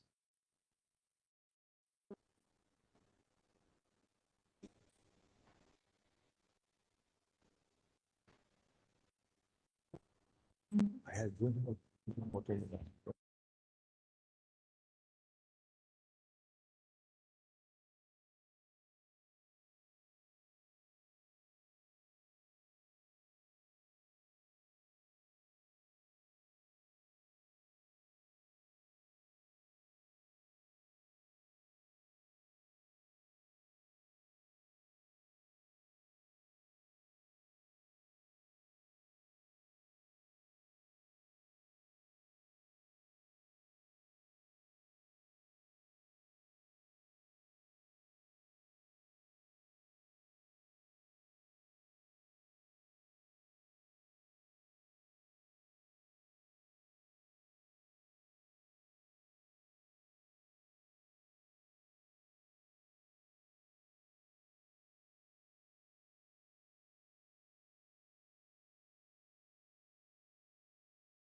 Mr. Datar was.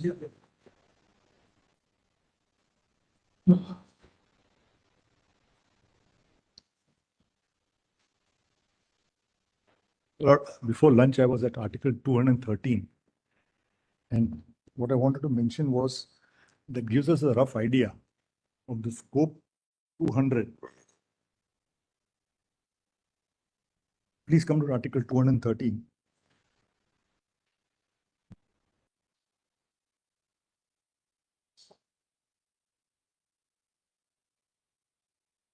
And I read clause 1. If at any time, except when the Legislative Assembly is in session, or when there is a Legislative Council in a state, except when both houses are in session, the governor is satisfied that circumstances exist which render it necessary for him to take immediate action, he may promulgate such ordinances as the circumstances appear him to require. Now, this ordinance is done on the satisfaction of the Cabinet of Ministers, Council of Ministers. They say the matter is very urgent, ordinance should promulgate, he promulgates it. But in the proviso, because the ordinance is going to straight away become the law, there is no stage of bill being passed and so on.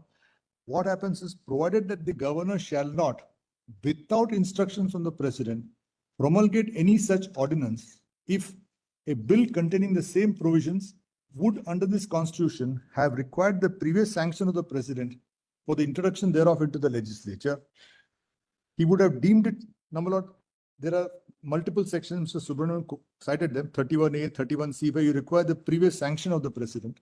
B, he would have deemed it necessary to reserve a bill containing the same provisions for consideration of the president. And C, an act of a legislature containing the same provisions would under this constitution be invalid unless, having been reserved for consideration of the president, it had received the assent of the president. So, in the case of an ordinance, the governor is cast upon a duty not to promulgate the ordinance if ABC are satisfied. Now, in Krishna Kumar, what they say is, if the legislature is in session, then he has no such duty. The governor need not wait for instructions from the president, assent to the president. Even if a law is repugnant, please see Krishna Kumar para 38. What I'm submitting is, as my friend Sadan also put it, a bill is not repugnant to any particular provision. A bill is not void. It's the law which is passed which becomes void. So at the bill stage, there is no repugnancy. The president or the governor can warn and say, look, if you pass this bill, this could be the possible consequence. If the state legislature goes ahead and does it, it faces the consequence of being struck down as either ultra vires Article 14 or 254 and so on. Now kindly come to Krishna Kumar's case, para 38. They emphasize this point quite well. Volume V37 at page 1403. Where have you dealt with this point in your written submission? Which page? Pardon me? Page- No, I He 230. more the weekend. No, 213. I actually, yes. He said that we struck. No, I said send the submissions. Then I was re-going through it. Then they said it's already been filed. So Already said it first. sorry. I'm making an amendment. My apologies.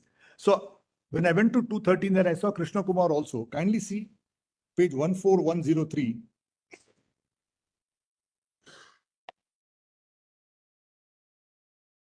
Para 38, where they reproduce 213. I'll skip that. Lordship has got 14103.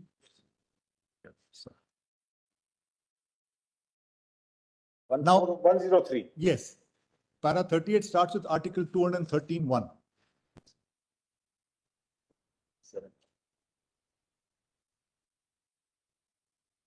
V37. Then the Supreme Court discusses how these three conditions apply, and then the passage is important. May I proceed, Lord?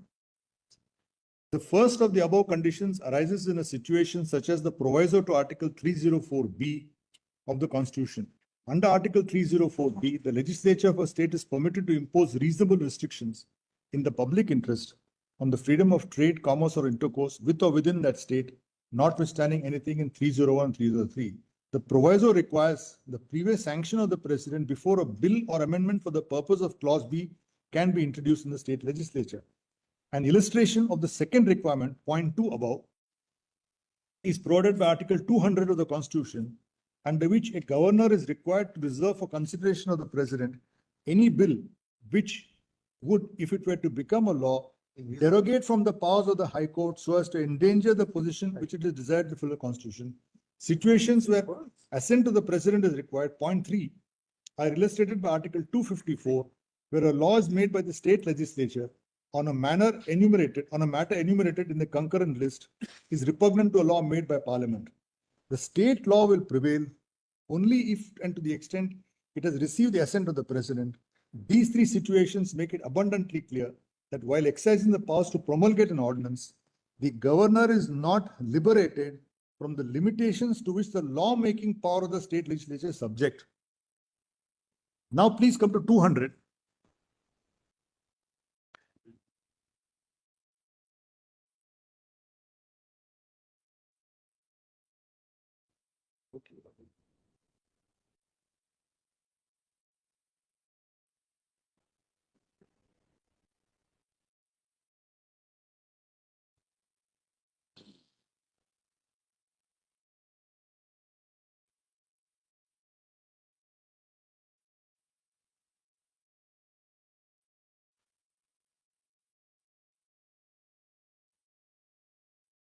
That's a, you missed two words in his opinion. Where? In his opinion, you missed. No, 1 second. 14103. Must be inadvertently. No, 1 second. Wait a minute.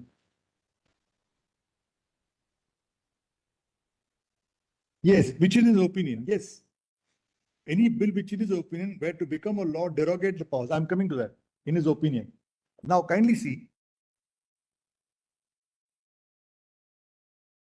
His opinion will be the president's opinion here in this case, which is reserved for the consent.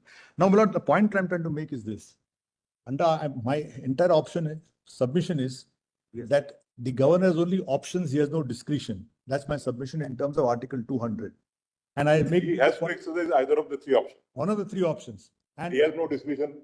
no discretion is my submission, and I'm deriving support from this because what are the limitations of the state, same apply in an ordinance. But now kindly see, suppose a bill is potentially repugnant to a parliamentary law in list 3.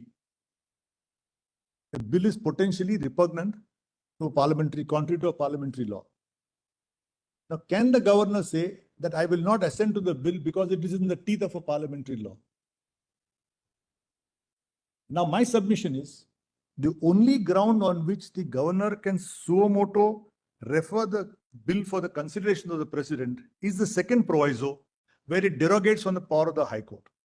So if a state legislature is doing something which is going to derogate the power, he need not act on the aid and advice of the state government.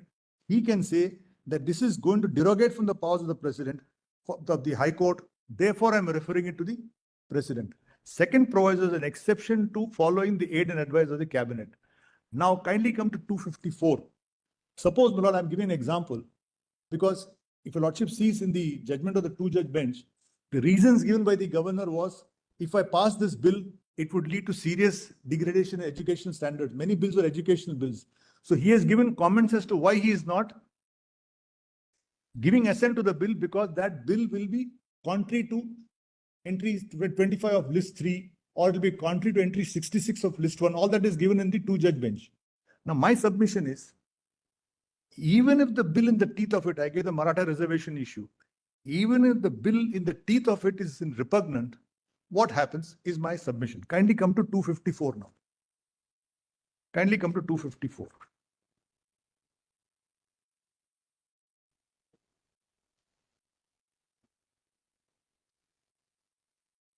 Yes. Now, first come to 254.2, then I'll come to 254.1. Now, my lord, in most legislatures, when they make the law, it is often done with application of mind. They see the provisions, particularly if it's a concurrent list item. The first thing you will see whether this is going to be in conflict with a central law. That's the first thing you see. Now, let us say the state of Tamil Nadu wants to make a law which potentially could be in the teeth of a law made by Parliament. But it wants to have that legislation for the state of Tamil Nadu. What will it do? It will tell the governor that this is the bill I am raising. This potentially may be in conflict with the existing parliamentary law. It could be an Industry Development Regulation Act or an Essential Commodities Act and so on. Then the state cabinet tells the governor, please refer this for the assent of the president. Then it goes to 254(2). If the president gives the assent to the bill, then insofar as Tamil Nadu is concerned, though it is inconsistent with the law made by Parliament, it will be valid law for that state. That's why you got Stamp Act amendments, you got CPC amendments, you got Hindu law amendments and so on. Statewide amendments are there.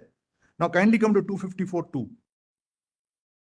Where a law is made by the legislature with respect to one of the matters enumerated in the concurrent list contains any provision repugnant to the provisions of an earlier law made by Parliament or an existing law with respect to that matter, then the law so made by the legislature of such state shall, if it has been reserved for consideration of the president and has received his assent, will prevail in that state.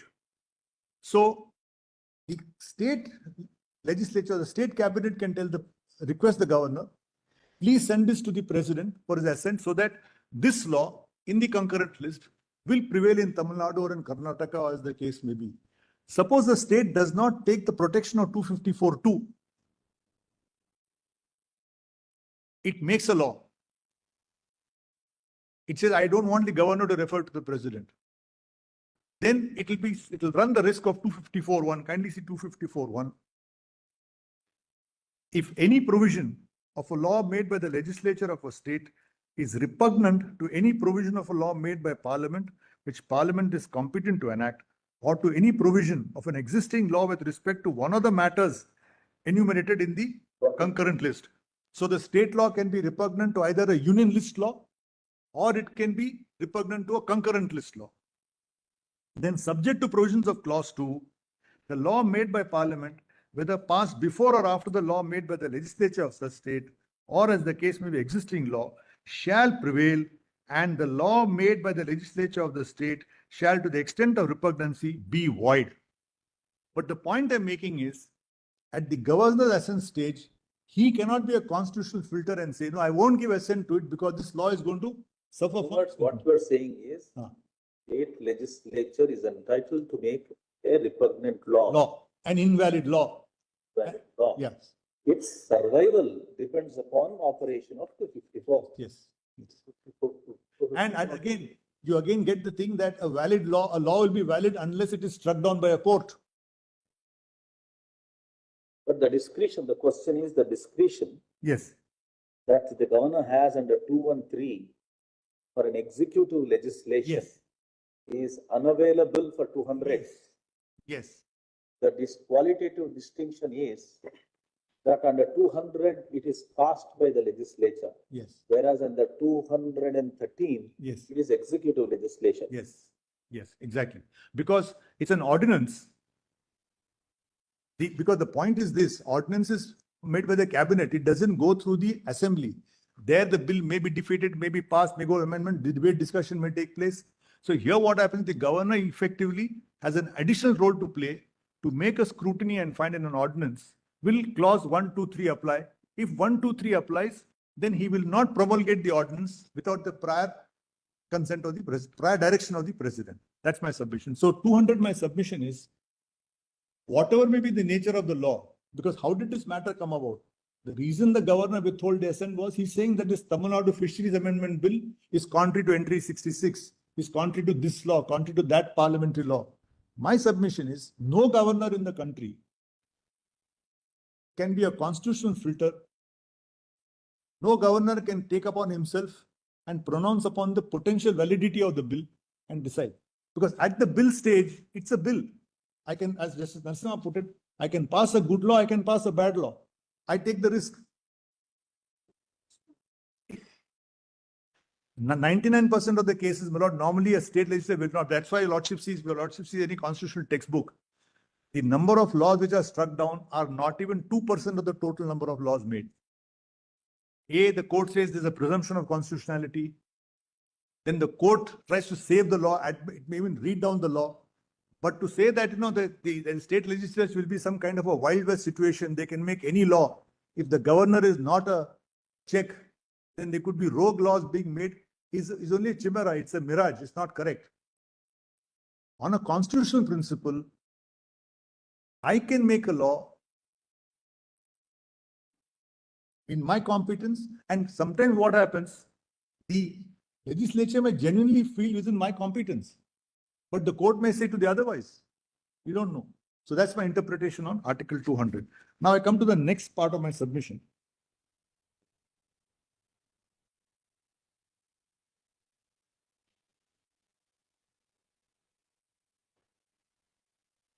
Now my submission is, there is no bar in laying constitutional timelines. If a constitution is silent on a timeline, and if in the course of time, a timeline is felt to be necessary, courts can do so. I've just given one example. Kindly see 2.1.1 my written submissions, PLR projects, where in the context of appointments, I've just given the extract. Your lordships have said that the IB should submit its report within 4 to 6 weeks. Paragraph 2.1.1. Page 1121.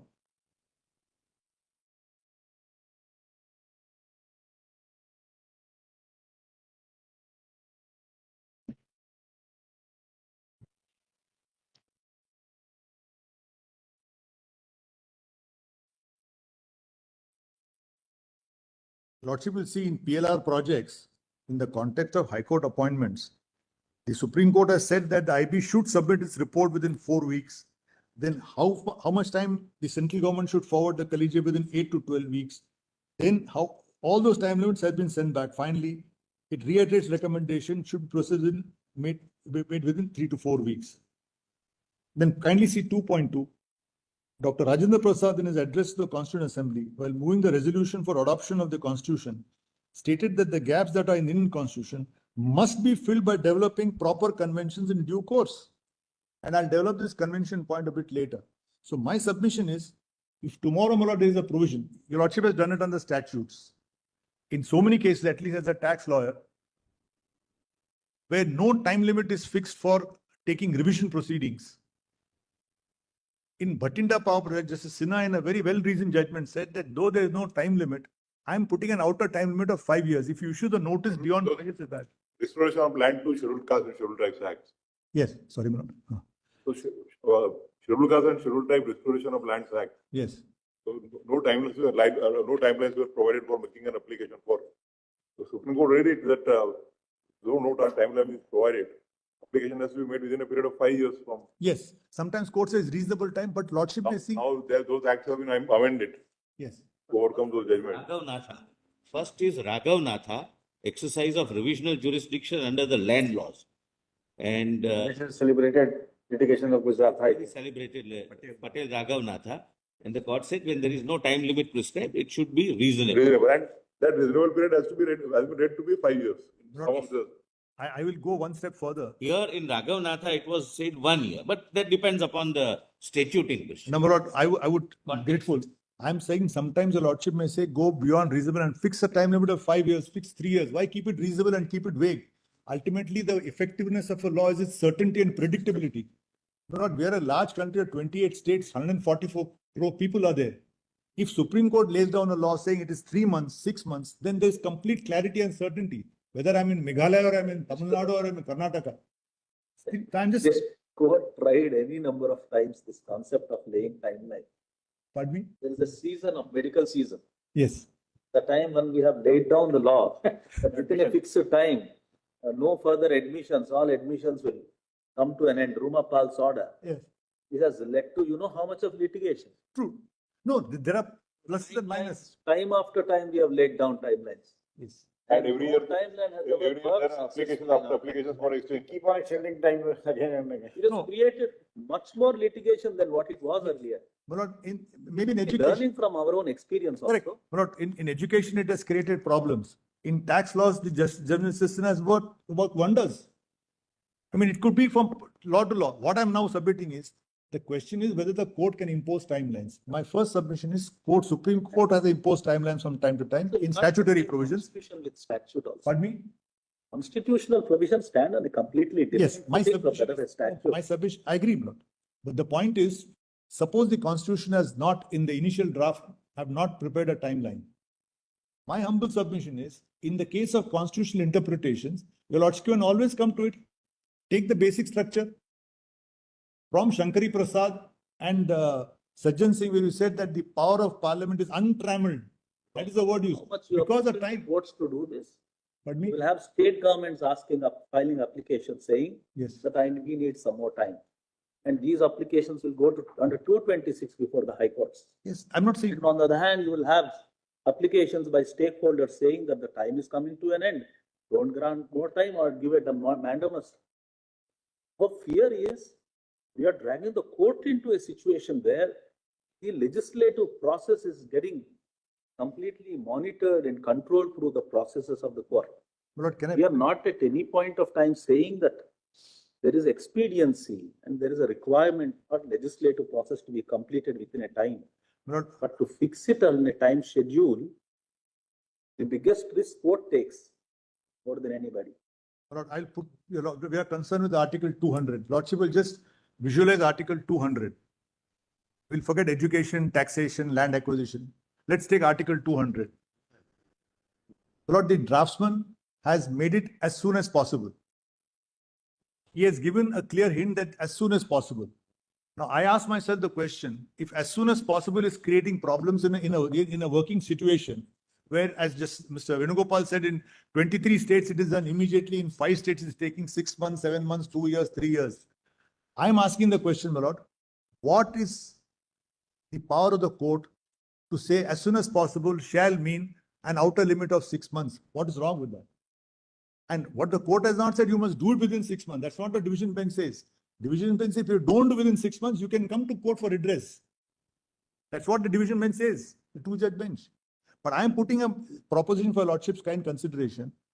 Is the court's power is not fettered if they feel that as soon as possible is vague, is leading to.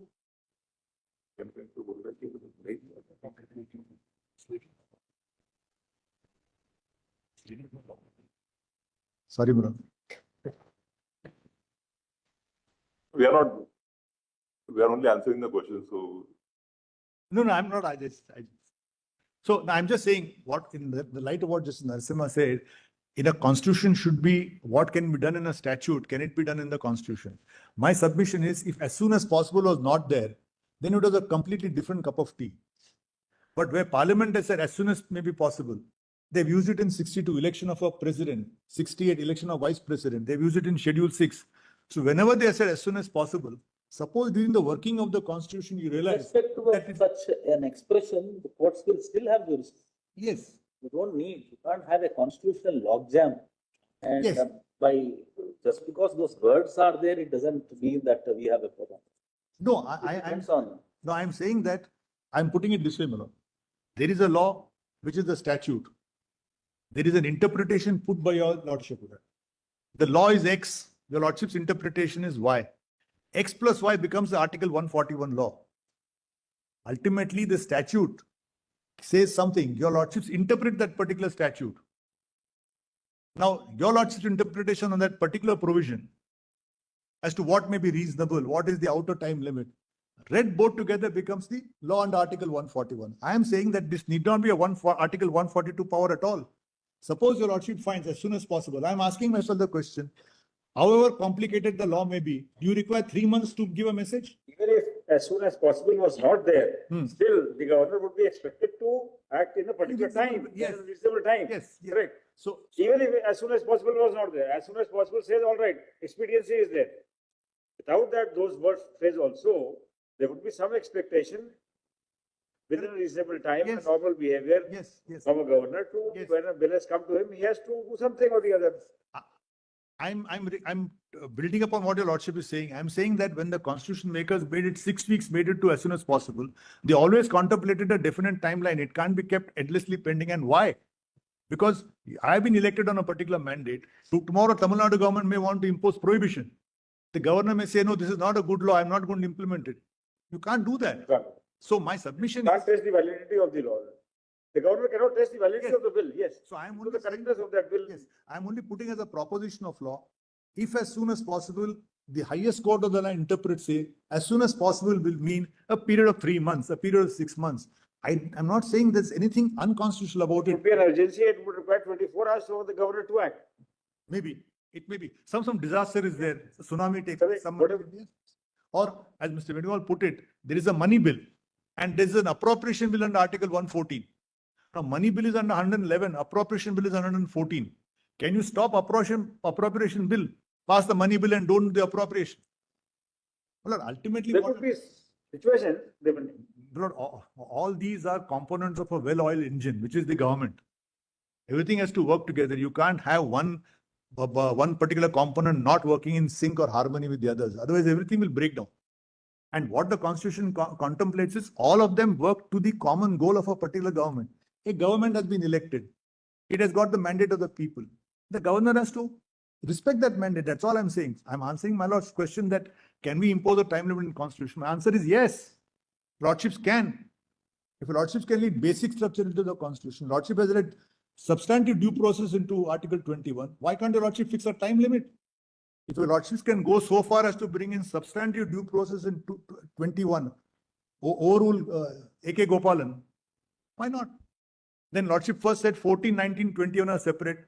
Then my lord said no, all should be read together. Trinity These are of- all Trinity of 14, Trinity, 19 and yes, 20. bank nationalization case. Maneka Gandhi also. Maneka Gandhi also. Yes. So I'm only putting to your lordship. I'm saying there's nothing wrong in the presidential reference to ask, can the court do so? Answer, the court can do so if it's necessary. And I'm asking, how many times has the court in the last 75 years, how many times has the court put timelines? Hardly 2-3 cases. In rarest of rare cases has happened. And then why should we complain about it? We should welcome it, yes. Now throughout the country, all governors must give assent within 3 months. If they don't do, the litigant can go to the court. Is there anything wrong with that? Will heavens fall? Will entire administration go into chaos? Will there be a constitutional crisis? My answer is no, my lord. There is no reason to feel upset about it. You can only say on a principle, no, it is not that I will not be bound by any time limit. The Constitution doesn't say time limit, I will not be bound by it. That, in my humble submission, cannot be an argument. I'll go to the next point, my lord.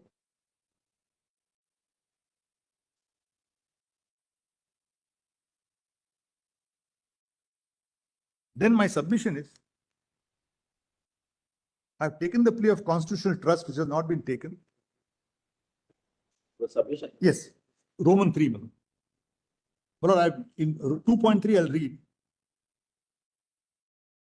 My lord, over the weekend, there's an article by Professor Lon Fuller, where he talks of congruence. He talks of congruence. Congruence is the making of the law and the implementation of the law. If the law is implemented the way it was intended, it leads to congruence. If it is not done so, it leads to dissonance. So I'm just putting 2.3, Lordship may just see my proposition. Setting a time limit is essential for constitutional congruence. It makes explicit what was always implicit. What a Lordship said, reasonable time. Give it okay, 3 months, 6 months. If it doesn't act, then come to court. No, or I'm going to come to constitutional bypass. Go to 368. Say reasonable, delete as soon as possible. Then, my lord, doctrine of constitutional trust. My lord, in Manoj Narula, I'll just read one passage from CY, 2014. It's at volume 45, V45, page 17984. Very nice passage from Mr. CY, late CY. Here he talks, page 17984. It starts at 17984 under the subheading Constitutional Trust. 17984. Basically, what they say is there is a belief that the highest constitutional functionaries will discharge their constitutional trust. 17984.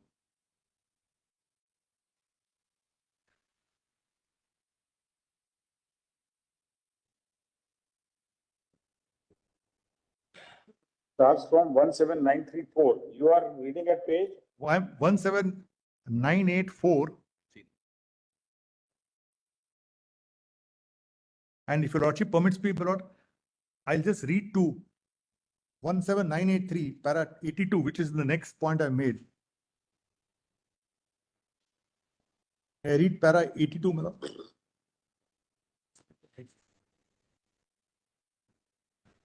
Para 82. Para 82. May I read, no? Para 82? Yes. In a democracy, citizens legitimately expect that the government of the day would treat public interest as the primary one and any other interest secondary. The maxim salus populi suprema lex, not only to be kept in view, but also to be revered. The faith of people is embedded in the idea of good governance, which means reverence for citizen rights, respect for fundamental rights and statutory rights. This is most important, deference for unwritten constitutional values. Deference for unwritten constitutional values. And my submission is one value is Exercise as constitutional power yes, reasonably is inherent in the power itself. correct. Correct. The Lordship is right. It not be superimposed. No. So if the power exists, one has to read. Yes, the power, like a Lordship said in Article 2. the power Yes. that it must be exercised. It's a power given in trust. Time. And Yes, yes. Lordship is right. So I'm just relying on the passage deference for constitutional values. Constitutional values means once a government is elected and it passes a law, it passes a fisheries amendment bill, you have to pass it. That's the end of the matter. Now please come to para 83, constitutional trust. My Lord, the Honorable Supreme Court reproduces important passages from Ambedkar, Samsher Singh. I'll skip all that. What is interesting is what the late jurist Mr. Sirwai wrote in para 88. I'll just read the extracted portion. While discussing about the successful working of the cabinet form of government, H.M. Sirwai, the eminent author of Constitutional Law, observed. Now I'll read this, my Lord. The Constitution does not guarantee that power would be wisely exercised by the executive. But as long as the political atmosphere remains what it is, the Constitution cannot be worked as it was intended to be worked. It has been said that the Constitution confers power, but it does not guarantee that the power would be wisely exercised. It can be said equally that the Constitution confers power, but gives no guarantee that it will be worked by men of high character, capacity, and integrity. If the Constitution is to be successfully worked, an attempt must be made to improve the political atmosphere and to lay down and enforce standards of conduct required for a successful working of our Constitution. So to lay down standards of conduct or lay down timelines for the effective working of our Constitution is the discharge of constitutional trust. This passage Sirwai is extremely important, my humble submission. Now I go to the next passage.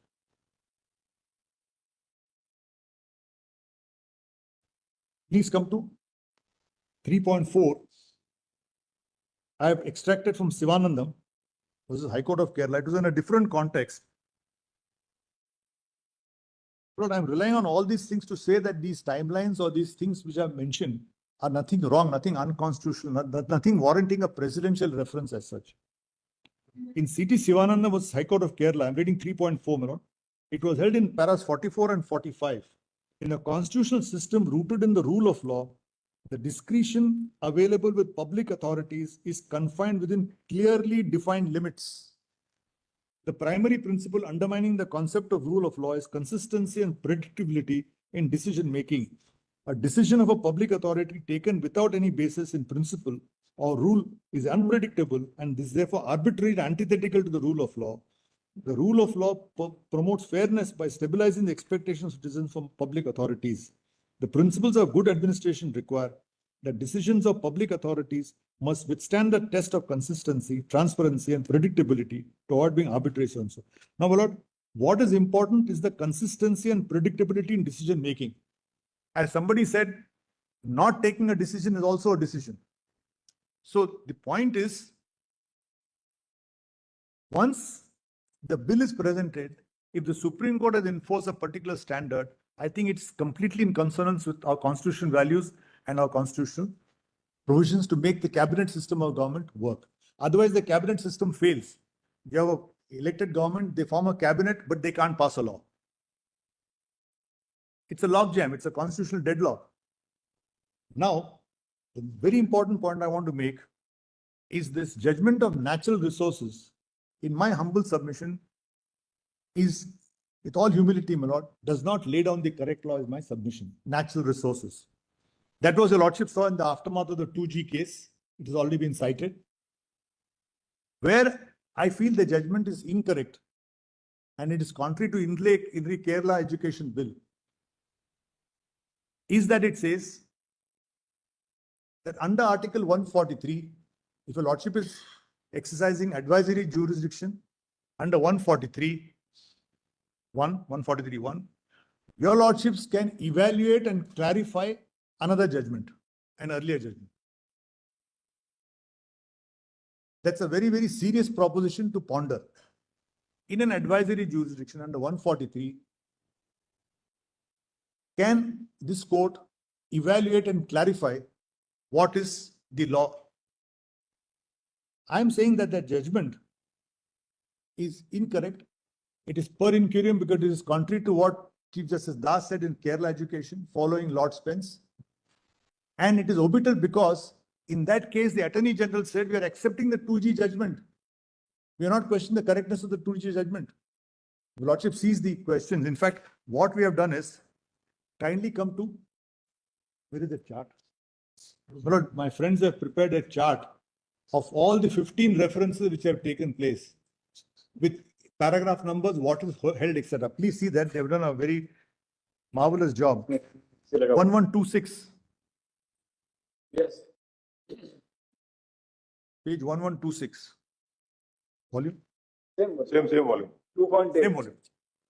Oh yeah, after my, sorry. 112. It's after my written submission, sorry.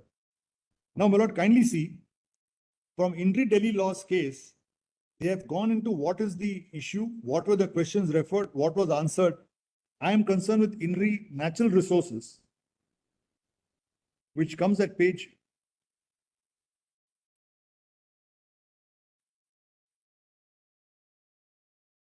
'There are totally 15 references, and each and every reference has been elaborately discussed. 1147.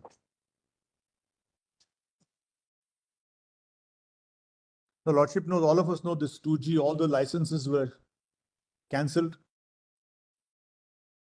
And the Supreme Court directed that the government should give spectrum not on this first come, first serve basis, but on auction basis. That was the. Now kindly come to the question that was said, referred to the larger bench, 5-judge bench under Article 143. Now please come to question 1, 2, 3, 4, where answered. Basically, they say auctions are not the only permissible method. There can be exceptions to auction. Now, if your lordship comes to the last column, last square in page 1147, lordship has got that? Yes. In the answers to the following questions. Lord, in this case, reference, the 2G judgment was annexed. And the correctness of that judgment was sought to be questioned. The judgment was an annexure. Now kindly see at the last row. In the light of the statement. Yes. Whether the judgment is required to be given retrospective as to unsettled license issued by so-and-so, whether allocation and so-and-so, all the questions were asked. In the light of the statement. 1147 bottom. 1147 bottom. In the light of the statement. Yes, of the Attorney General that the government is not questioning the correctness of the 2G case, the court declined to answer. And all the remaining questions were relating to the correctness of the 2G judgment and the effect of that judgment. And throughout, right up to page 1149, the same answer. Same answer. So, having answered that, they need not have gone into the scope of 143(1). Completely unnecessary. Now, kindly come to what they have answered. They discuss Kaveri 1, Kaveri 2. Please come to para 65.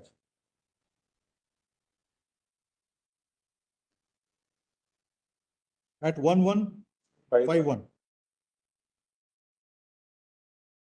We are therefore, sorry.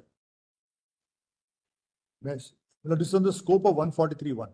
We are therefore of the view that as long as the decision with respect to allocation of spectrum license is untouched, this court is within its jurisdiction to evaluate and clarify the ratio of the judgment in the 2G case. For the purpose of this stage of argumentation, it needs little emphasis that we have the jurisdiction to clarify the judgment in the 2G case, irrespective of whether we actually choose to do so or not. Therefore, the fact that this reference may require us to say something different to that has been enunciated in 2G case as a proposition of law cannot strike at the root of the maintaining the reference. Now, what they say, this proposition, how they implement it is this, what they say is, we will declare a law contrary to what 2G said. We will declare the law, but we will not affect the decree. Kindly see, that's a very dangerous precedent. And that is discussed in para 60, yes. Yes. Para 61. From the aforesaid, he says it can't affect the decree. From the aforesaid, it is demonstrable that while entertaining the reference under Article 143(1), this court had analyzed the principles enunciated in the earlier judgment and also made certain modifications. The said modification may be stated as one of the mode or method of inclusion by way of modification without changing the ratio decidendi. For the purpose of validity of a reference, suffice it to say, dwelling upon an earlier judgment is permissible. That apart, one can't be oblivious to the fact of limited judicial review in the second judge's case, which is otherwise quite restricted, etc. My lord, my submission is, please come to para at page 1150. They say,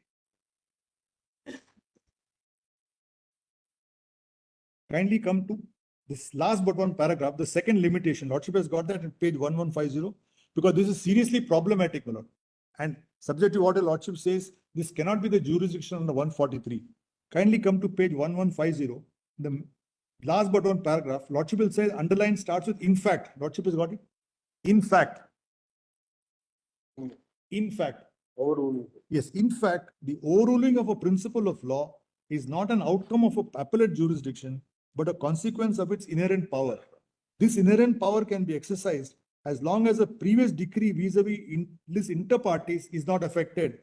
It is an attempt to overturn the decision of a previous case that is problematic, which is why the court observes that under Constitution, such appellate jurisdiction does not vest in this court, nor can it be vested by the President under Article 143. Then they say that we will make the point of law, but it won't affect the decree between the inter partes. My submission for Lordship's kind consideration is this. The jurisdiction under 143 is only to answer a question of fact or law referred to by the Honorable President to this court. My submission is the jurisdiction under 143 is not to clarify or evaluate. When you say evaluate, what do you mean evaluate? You're considering the correctness of an earlier judgment. With greatest humility, my lord, I will say the jurisdiction under 143 does not extend to this court evaluating or examining the correctness of a view. Just see what the consequence is. Indra Sawhney says 50% is the limit. Article 14 doesn't say 50%, 15 doesn't say 50%, 16 doesn't say 50%. You fixed a percentage. They also go further and say 50% applies to promotion also. Now, can you have a reference to a bench of 11 judges to say, to evaluate and decide the correctness of Indra Sawhney? Answer is no. In case that judgment is wrong, then the remedy is Article 368. If that judgment has interpreted a ordinary statute, amend that statute, remove the basis. If it has interpreted the Constitution, then only remedy is 368. My submission is Article 143 is not a constitutional method to bypass Article 368. It will be a dangerous situation if the court says there is one judgment of 3 judges. It is, let's say, problematic. Use yours. So let us have a reference of 5 judges and we'll evaluate the correctness of that judgment. With great respect, my lord, that cannot be done under 143. If you go under 368, amend the law, delete as soon as possible, or say the governor will not be bound by any time limit. So I am only submitting the observations of this court, and I'll tell your lordship why. Even in the federal court, in fact, Mr. C, I was discussing with Mr. Subramanian at lunchtime, Mr. CY, I've got a second edition. INRI estate duty. What happened was very interesting. There was a case called INRI levy of estate duty. AR 44 Federal Code 73. The Federal Court gave an advisory opinion. Advisory opinion under the Government of India Act. The High Court started following that advisory opinion as binding. The Federal Court says the High Court has fallen into an error in treating the advisory opinion as a binding principle of law. That comes in the Kerala Education Bill, and Kerala Education Bill says, yes, that is correct. And they cite Kerala Education, but let us not forget, in Kerala Education, they comment on the correctness of a Federal Court judgment. Supreme Court is supreme. Federal Court was not supreme. So Federal Court was subject to Privy Council. So in Kerala Education, Justice Das comments upon an observation of a Federal Court judgment. Nothing wrong with that. But my humble submission is, since Your Lordship has got the occasion to see this reference, a presidential reference, in this case, we are basically testing the correctness of a view taken by a bench. Though we don't mention it. We are saying, can you impose timelines and so on and so forth. I am saying that natural resources is a wrong law to say that you can evaluate and decide the correctness of another judgment in that court. So indirectly, you're making an intra-court appeal when there is none. It can't be done under 143. Suppose the 2G judgment, suppose there's a judgment of 2G by 2 judges. It comes before another bench of 2 judges. Following the Dawoodi Bohra pattern, they can say we doubt the correctness of it. Let it go to 3, let it go to 5. Of course, that doesn't bind my Lord the Chief Justice. He can constitute any bench he chooses. But I'm saying that if it's a 3-judge bench, then answer is not to create a reference and evaluate the 3-judge bench. Either it goes the Dawoodi Bohra route or it goes by the constitutional amendment. That's my humble submission.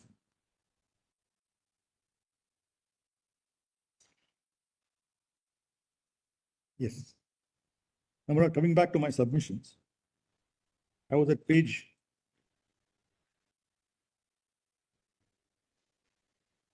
'Yes.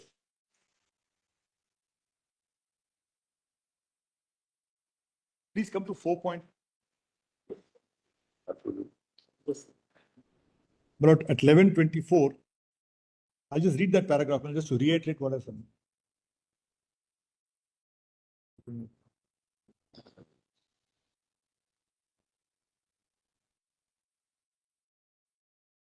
One, two, three, last 2 sentences.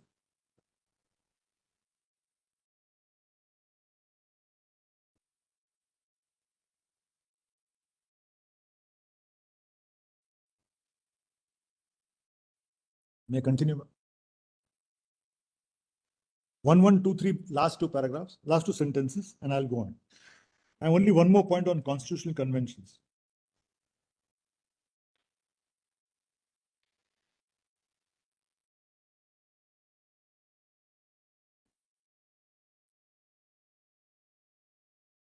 Constitutional trust. Sorry, I have natural resources, yes. 4.1. In natural resources zones held under Article 143(1), the court has a jurisdiction to evaluate and clarify the ratio decidendi in the judgment 2G case. It is submitted that this observation is both per incuriam and obiter dicta, because the Attorney General had repeatedly stated that the executive accepted the judgment in the 2G case. Further, the power to give an advisory opinion does not include the power to evaluate and clarify a judgment of bench of 2, 3, or even 5 judges. My submission is 143 is to answer a question of fact and question of law sent by the President. That's all. And that question of law cannot be a question of law that seeks to evaluate another judgment. That's my humble submission. Now, kindly see the next submission. I don't know if anybody has dealt with it. If so, I'll skip it. Now, under 143(1), what can be answered by this question is questions of fact and questions of law. Questions of fact and questions of law, which the President has a doubt. And the Honorable President wants the opinion of the President. Lordship sees all the 15 references which are given. Barring natural resources where the 2G was there but given up, nobody has evaluated or clarified whether it is INRI sea customs, what's the scope of Article 285, or in the Delhi laws, what's the scope of delegated legislation? All these are questions of law which the president had a doubt and the president makes a reference. My submission at 4.2 is this, Lord.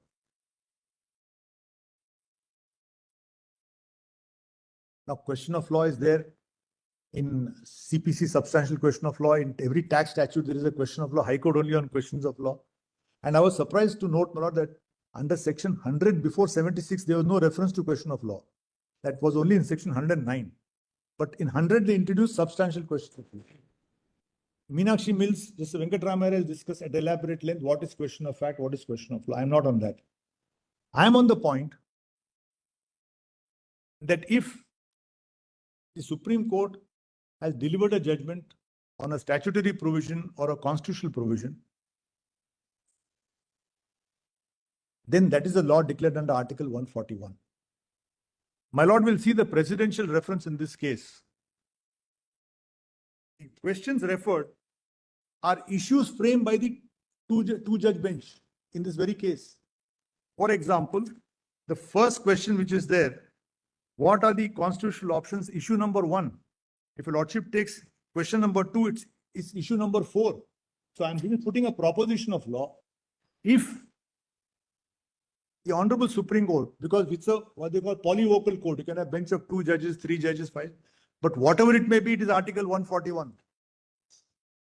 So my submission is, if a particular bench has framed an issue, answered the issue as a question of law, then on that point 143(1) will not arise, because there is no other, because the president has to only follow that judgment, that's all. Or parliament has to amend the constitution or amend the statute, whatever it may be. So I'm putting forth the proposition that 143, the lordship sees that section, just 1 minute. Yes. My friend puts it very, Sadan put it better.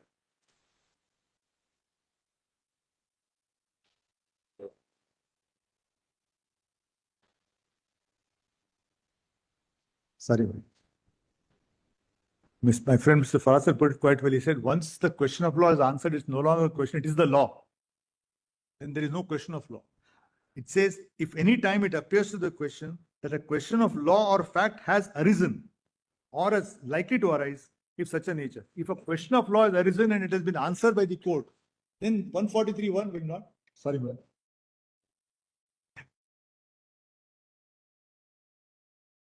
Yes. Yes. I'll just go back to my submissions. No, my lord, because since your lordship is now laying down the law for all future times to come, if there is a declaration of law by the Supreme Court under Article 141, that should not be a ground for a reference, is my humble submission.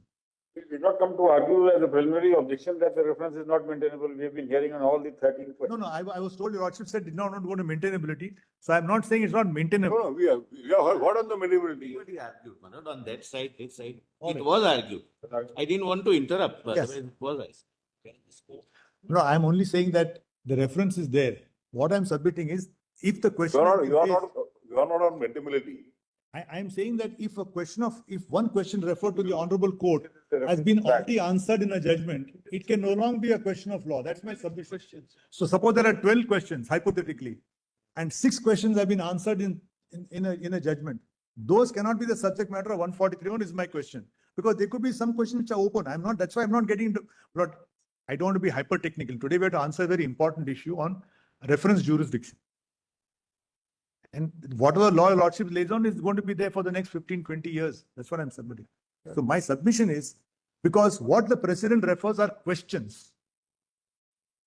And those of us who have been, again, going back to tax, old 256 lordship, no, when lordship were juniors at that time, there used to be a reference jurisdiction. High Court did not have appellate jurisdiction.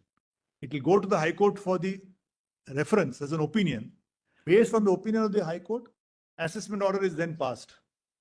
And the Honorable Supreme Court has said in Lala Bansidhar's case, if there is a reference, then there is no question of any merger and all that. The advice is given by the reference is answered by the High Court and the assessment is complete. And even though the matter goes to this High Court for a reference, the tribunal continues to be seized of the matter. It's not that the record has gone to the Superior Court like a first appeal. So High Court answers the question of law, Then after a final order is passed. and then assessment order is passed in terms of the assessment, unless it's modified by the Supreme Court. So my humble submission is, what is the meaning of 143 questions of fact and questions of law? If it's a question of law answered, then that can't be the subject matter of 143(1). Now kindly see, my submission is,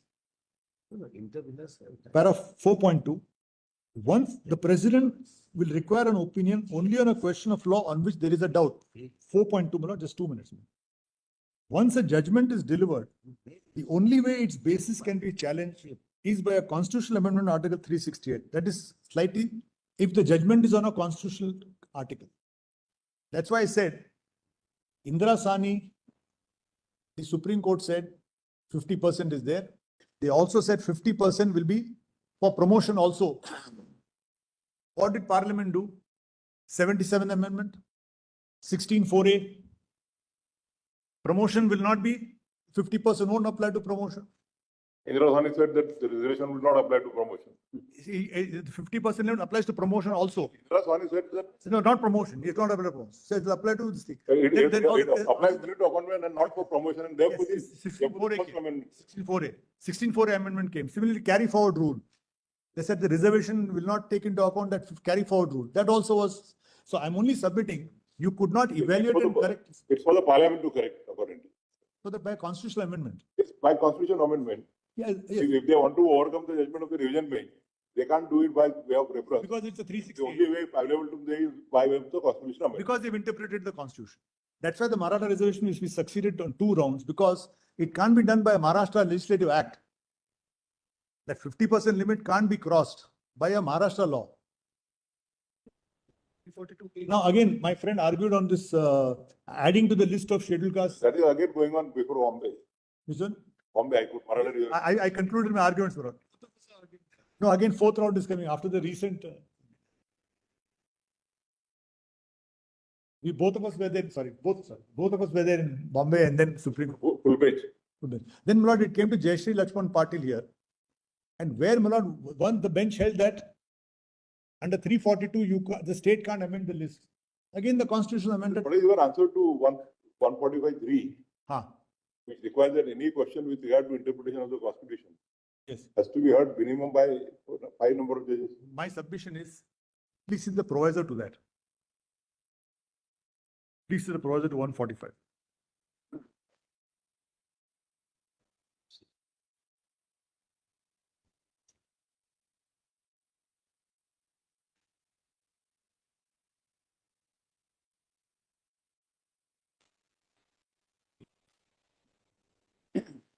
Yes. They provided that. His Lordship will, my friend says, please read 145(1). Yes, that says yes. Now kindly come to 145(2). Subject to the provisions, the articles may fix a minimum number of judges who was to sit for any so and so, so and so. 3. The minimum number of judges who are to sit for the purpose of deciding any case involving a substantial question of law as to the interpretation of the Constitution, or for purpose of referring any reference under 143 shall be 5. Now please see the proviso. Provided that where the court hearing an appeal under any of the provisions of this chapter other than Article 132 consists of less than 5 judges, and in the courts of hearing of the appeal, the court is satisfied that the appeal involves a substantial question of law as to the interpretation of this Constitution, the determination of which is necessary for the disposal of the appeal, such court shall refer the question for opinion of law constituted as required by this clause for the purpose of deciding any case involving such cases, and shall on the receipt of the opinion dispose of the appeal and so and so. So therefore, then the court was required to refer that question to. No, if the court is satisfied, my submission is first twofold. If it's a writ petition under Article 32, and there's a bench of 2 judges before whom the challenge comes, there are any number of cases where this honorable court in sitting in 2 and 3 have struck down a particular law under article constitutional provision. They've interpreted the constitutional provisions. I can give any number of cases it has done so. So what I'm saying is under 145, the minimum judges who are to sit for the purpose deciding any case. Struck down the constitutional provisions. Yes. Or it has upheld the provision. They've heard constitutional issues. The entire issue of service tax, All India practitioners case. It was heard by 2 judges. I'll give so many other examples. The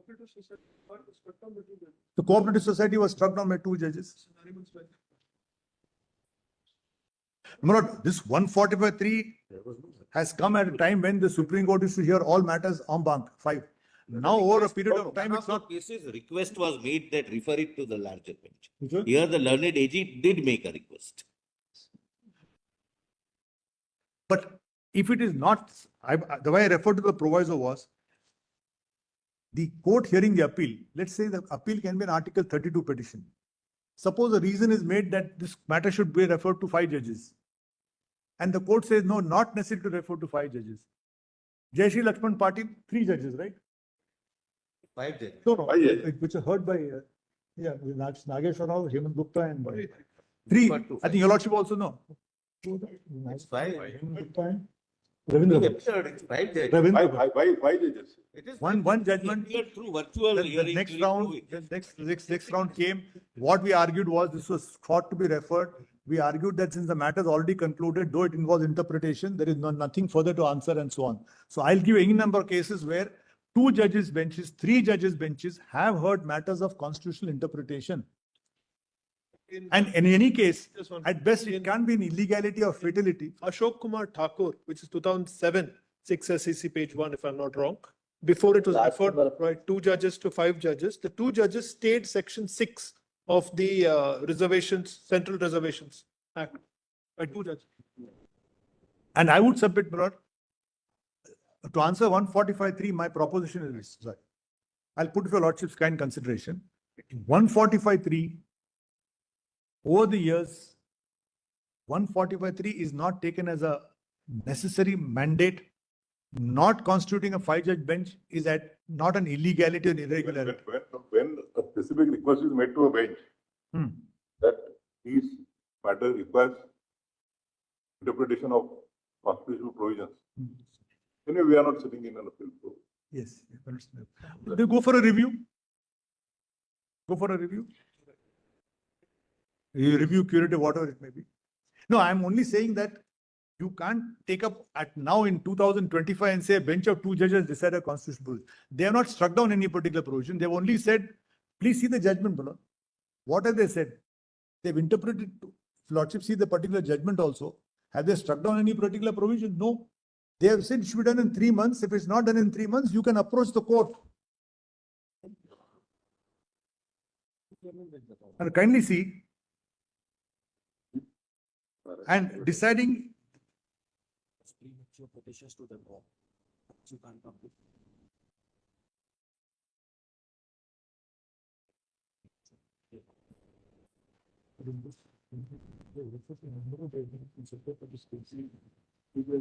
But one more point I'll raise, since we're on a principle law, not put this particular judgment.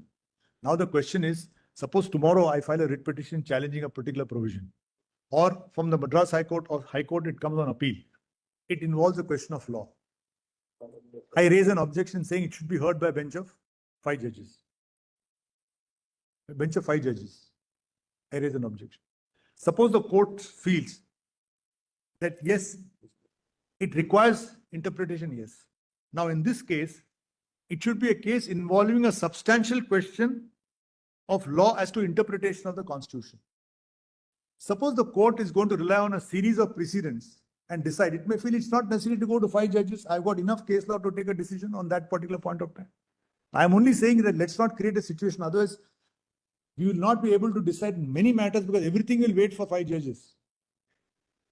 yes, Everything will wait for 5 judges. But I don't want to go on this fear psychosis. I'm only submitting that there is a practice of this court of 2 judges and 3 judges deciding cases of constitutional law. Here it talks of involving a substantial question of law as to the interpretation of this Constitution.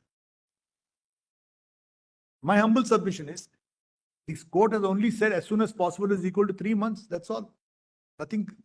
It has not struck down some great constitutional provision by 2 judges. No. I can understand like Indra Sani decides multiple questions by bench of 2 judges. Yes. That's my submission. Yes. How do you deal with objection of validity?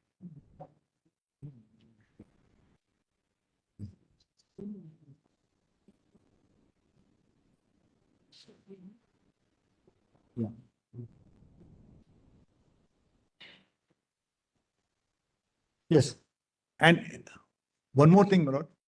In para 239 of the judgment, his lordship says that our interpretation is not to be taken as an interpretation of 200, but to be considered as guidelines to attract judicial review. I'll read that passage, para 239 of the two judge bench. Any time limit in the exercise of powers in terms of Article 200 of the Constitution should not be construed as timelines laid within the edifice of the provision, but should be understood as timelines that serve as a lodestar for the purpose of exercise of judicial review by the courts, a benchmark tool to aid and enable the courts to ascertain if any action or malfeasance has occasioned the exercise of such powers. So, Lord, I'll just go to the other part.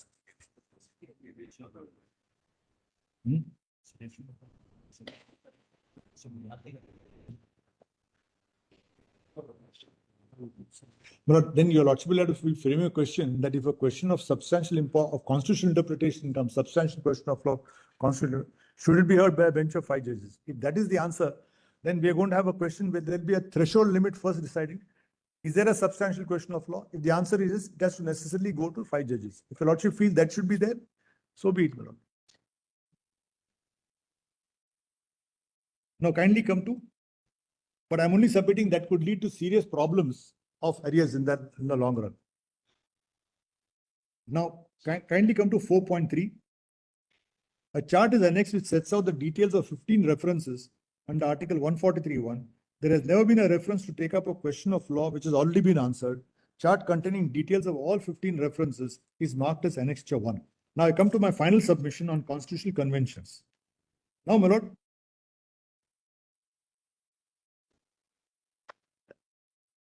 the Constitution doesn't provide for everything. Practice adopted by constitutional functionaries, be it the judiciary, the legislature, the governor, the president, that they set out conventions which are to be followed. Our Supreme Court has said a convention taken over time is as good as constitutional law. Constitutional convention also amount to constitutional law. Now I'm asking myself the question. Is there a constitutional convention of approving a bill at the earliest opportunity? My submission is Article 111 and Article 200 are mirror images, barring minor differences. Both talk of assent to bills. They don't talk of scrutiny of bills, examination. You have already argued that. No, I'm saying constitutional convention. So I'm just quoting a passage from May, and I'm going to say that there's a convention. I'll put this properly, my lord, the Chief Justice will ask the question. I'm saying that if there is a constitutional convention of the president giving assent to the bills, and very, very few examples are there where there has been withheld for some small period of time. If there is a convention under Article 111 to approve the bill at the earliest, as soon as possible, which is also a term used there, the same convention must apply to Article 200 also. Because what the governor is to the state, the president is to the country. In a federal setup, the governor performs the same role as my friend put it, I'll show his passage later. In a Westminster form of government, in a presidential form of government, the president is also the head of state. But in a Westminster form of government, there's an elected government and there is a head of state, a symbolic head of state. A titular head or a titular head, like the queen or the monarch or the president or the governor. He is not just for a mere symbol, because governments will come and go, but the president is there, the governor is there. He symbolizes the state. He is the head of the executive. He symbolizes the state. He becomes the supreme commander. All those things come which have followed the British pattern. Now I'm going to come to two passages from Erskine May's 1924 edition. It is not there now because now they have passed a Royal Assent Act in 1967. But yes, but what is the convention? Please come to para. Very interesting passage from Erskine May. At para 1.5, just two more passages and I am done.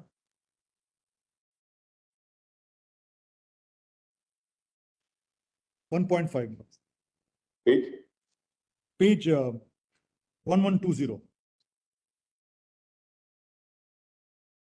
The constitutional provision, Lordship has got all your Lordship, page 1120. The extract from May is very interesting.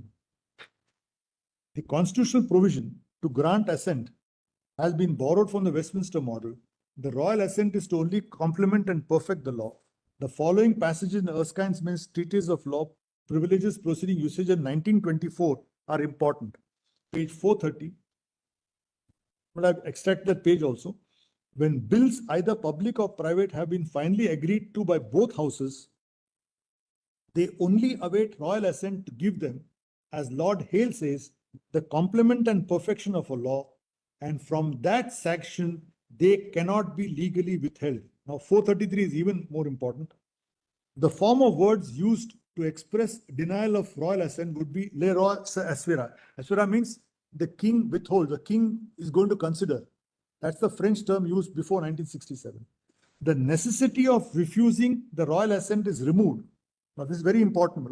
The necessity of refusing the royal assent is removed by the strict observance of the constitutional provision that the crown has no will but that of its ministers.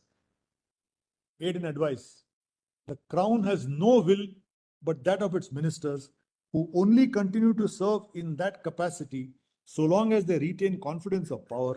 This power was last exercised in 1707 when Queen Anne refused assent to a bill for settling the militia in Scotland. Now, we're not coming back to my page on constitutional conventions. I just read that passage and I've concluded now.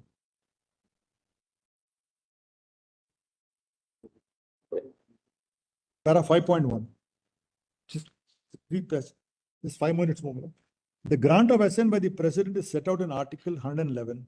Barring very rare exceptions, the president has followed the UK pattern of not withholding assent. This practice of presidential assent not being withheld must be followed by governors. There cannot be one constitutional convention for the president and other for governor when the ambit and scope of Article 111 and 200 are the same. Conventions play an important role in understanding the real purpose and function of a constitutional provision. I've given the footnote, but I won't trouble your lordship. I've given the para number also. British conventions assume special significance in understanding the parliamentary system of India, since it's akin to the parliamentary system of England. In the second judge's case, it was held that the written constitution cannot provide for every eventuality, and hence the gaps present in the constitutional provisions are to be filled by constitutional conventions. This honorable court also held that there is no distinction between an established constitutional convention and constitutional law, as they are both binding in their respective fields in which they operate.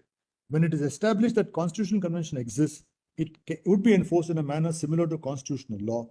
Now, UNR Rao's case is important.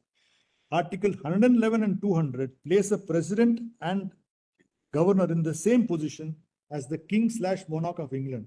In UNR Rao versus Indra Gandhi, it was held that Article 75(3) has to be interpreted, take the judgment, with the conventions which prevailed at the time the constitution was framed. Please see that judgment, Lord. That was already been read to us. UNR Rao para 3? All right. So I am submitting that if 75(3), if the convention of 111 is not to withhold assent, please apply the same convention to 200. Because what conventions applies to one provision must also apply to a pari materia provision of the constitution. That's all. Now, Lord, from Mr. Shadan's two passages. Yes, he wanted to two passages. Your chart shows 45 minutes, but you already taken 80 minutes. So, sorry, but he has one interesting passage he mentioned about one book. I will just leave it again. Just take 2 lines I can show because he wanted to.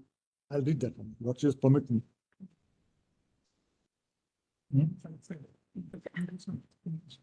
Please come to 1155 with the same page and I'll stop with that.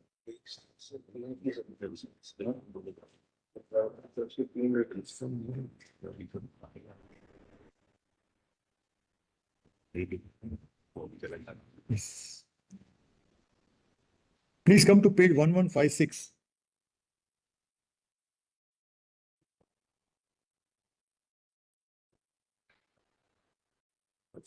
He's not shameless. A nominal head of state, what's got it? A nominal head of state, unlike the head of government, has only 3 powers. Page 1156, para 5. Then extract is there. Please come to para 1157. And the bold portion, just 3 lines I'll read. Lordship has got that? Yes. To state the matter shortly, by Walter Bajeho. To state the matter shortly, this is the role of a sovereign. The sovereign has under a constitutional monarchy such as ours, 3 rights. the right to be consulted, the right to encourage, the right to warn. And a king of great sense and sagacity would want no other. He would find that his having no others would enable him to use with singular effect. He would say to his minister, the responsibility of these measures is upon you. Whatever you think best must be done. Whatever you think best shall have my full and effectual support. But you'll observe that for this reason and that reason you propose to do is bad. And for this reason and that reason you do not propose is better. I do not oppose. It is not my duty to oppose, but I observe that I warn.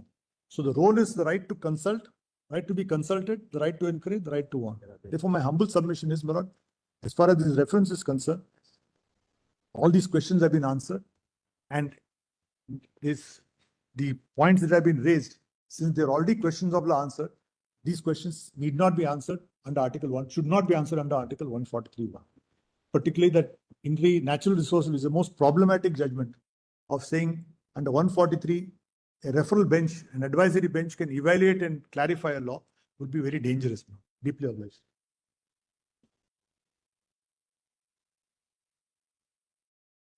Take about 10 minutes. Only one council for one state. I'm appearing for interner also. No, we have 10 minutes. If you permit intervention of one political party, we'll have to have One intervention is allowed. No. They have not yet started. Not yet, my lord. They are not hearing Mr. Gopal Singh. My lord, I have 5 minutes, I'll place it. We are no, if we permit one political party. New facts, my lord, nothing else. My lord, No facts, we are only on the law, my lord. Let the states complete, because state of Telangana has yet not been heard. My lord, after them, then I'll make my submissions. We don't know, we 5 minutes, my lord, I'll place it, my lord. We have a sequence which we've been following, Manoj. So Reddy is supposed to be next. We are following. Mr. Wilson, but then he's been shown as an intervener. So, Mr. Reddy is next. Lord, on our side, we have requested many interveners not to come. yes. My lord, I'm only placing, my lord, two discussions, my lord, constitutional issues, my lord. But Article we have heard the state of Telangana extensively. Lord, 175, my lord, Tamil Nadu extensively. my lord, but Let the state of Telangana address. yes, Let Lord, I'll the wait, my lord. Lord, as per sequence, my lord, my name is there. Lord, We know, but then we are not no allowed. reason, my lord, for this reference. We are not allowed the intervention application.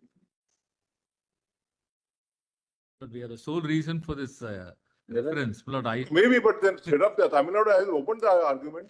we thought, my lord, some No. important points, my lord. One political party, then we'll get hundreds of political parties.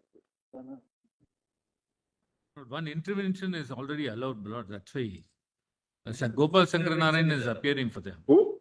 Sir Gopal Sankaranarayan. Intervention. 5 minutes, that's all, my lord. 5 minutes. For the Gopal sir and One for my Five five minutes. interventions were allowed on the first Allowed day. already. We have all been waiting patiently. Somebody, because the opportunity has been lost, is now coming on an No, intervention. sir, That's I'm what is also there, happening. sir, for the day one, sir. No, but it's, Since you 8 are days saying we are that the waiting case for- arises because of state of Tamil Nadu. The arguments were opened by state of Tamil Nadu, and we have heard extensively for more than a day. First we'll complete states, let him start. Let the state complete. Lord, I'll leave it to your lordship. Lord, I'll wait if your lordship permits me. We'll look, first let the states be argued. Yes, no, I'll wait, my lord. I'll wait.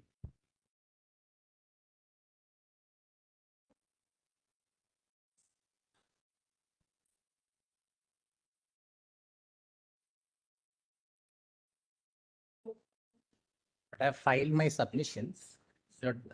After the submissions were filed, some part of this contentions have been covered by Mr. Datta. So I'll try to, my lord, skip over those parts. The lordships would have the index on, my lord, on page 1318. The short submissions I want to make, my lord, are on these 6 issues. My lord, first, on the aspect of advisory. I'm sorry.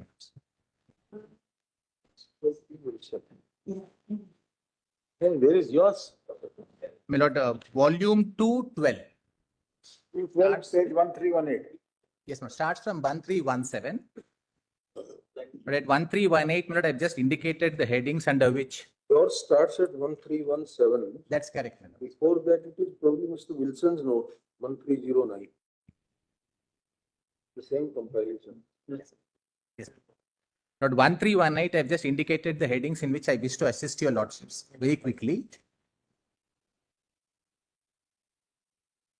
My lord, at page 1320, What is my submission that I wanted to make to your lordships on advisory jurisdiction? The first submission I wish to make is that the advisory jurisdiction is more expansive than a regular judicial review. Because normally, my lord, when your lordships are undertaking judicial review exercise, my lord, then your lordships are constrained by the separation of powers. Your lordships may be little wary of stepping into, my lord, a legislative area or an executive area.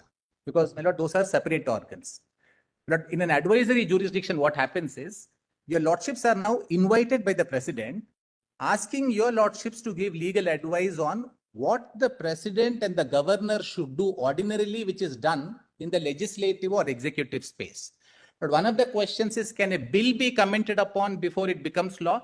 My lord, your lordships in special courts, my lord, matter has actually answered this, because contentions were raised by some people saying that if it is a bill, it is a property of the house, it cannot be touched upon by the Supreme Court until it becomes a law. My lord, your lordships, my lord, in this judgment of 1979, volume 1 SEC, page 380, I'm not reading this. Lord, the only page number, my lord, is 3661.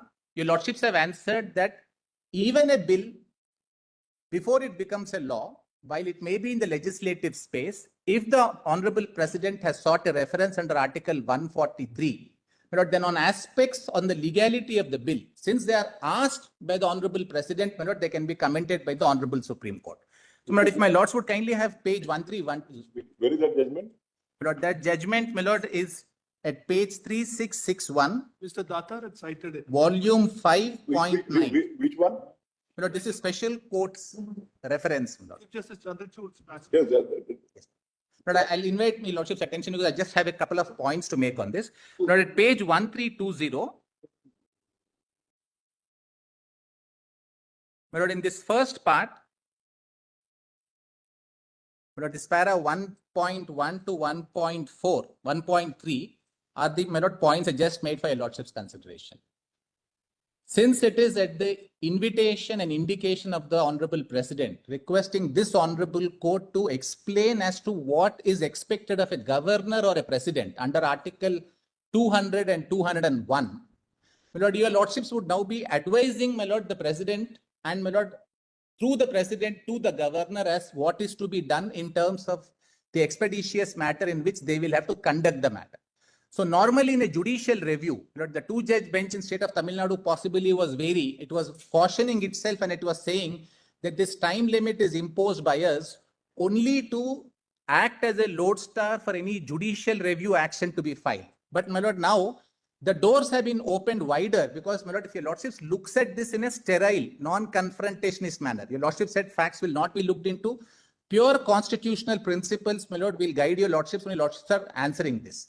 So, my lord, if I have to now treat this, my lord, as a pure constitutional question that is placed before the Honorable Court, I see it coming from no less, my lord, than the highest constitutional functionary of the Honorable President.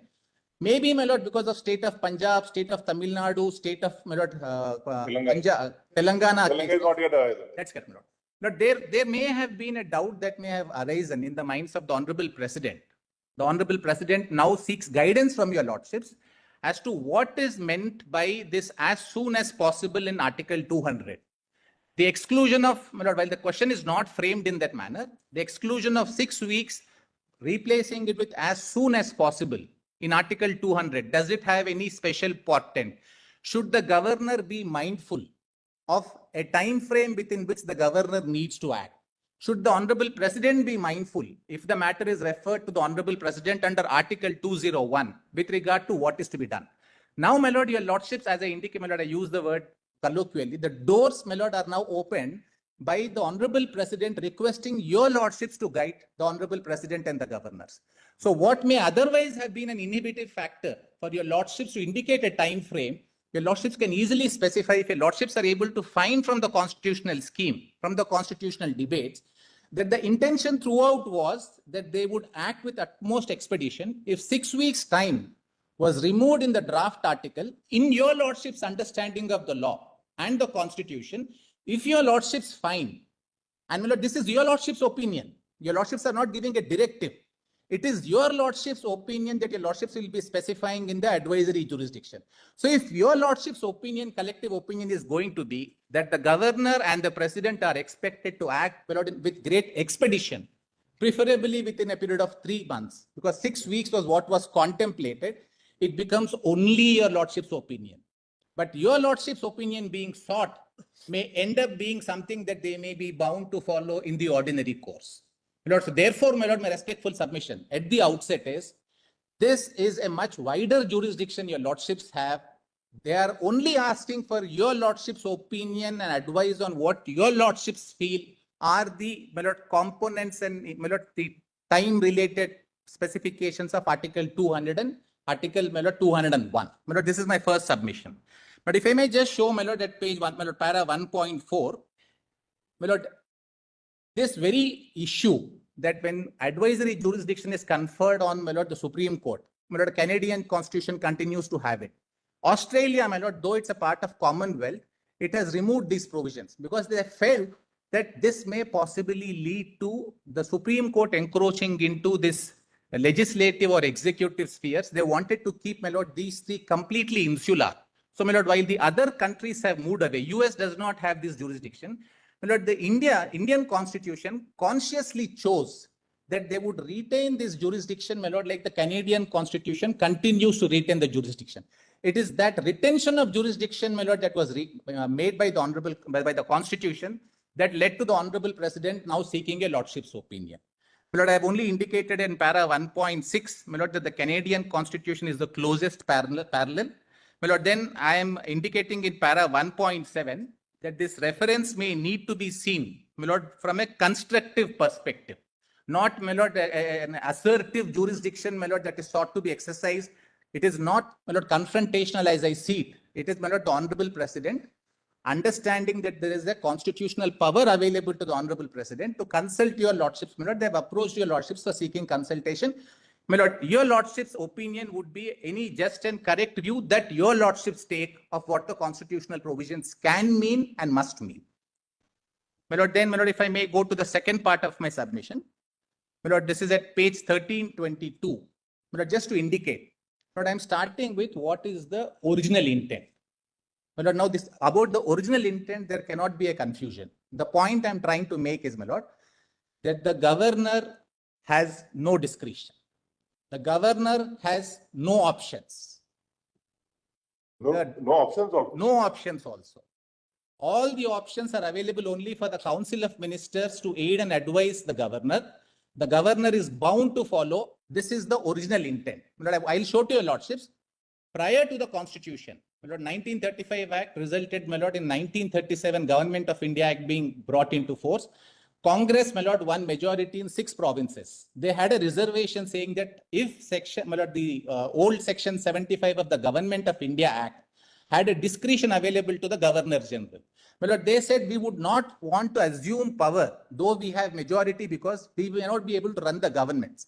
My lord, an assurance was given by the Viceroy, and this is, my lord, recorded in Sarkaria Commission report, saying that we will not resort to this power, discretionary power, we will allow you to function fully. So, my lord, prior to the Constitution being made, your lordships notices this history in 1937.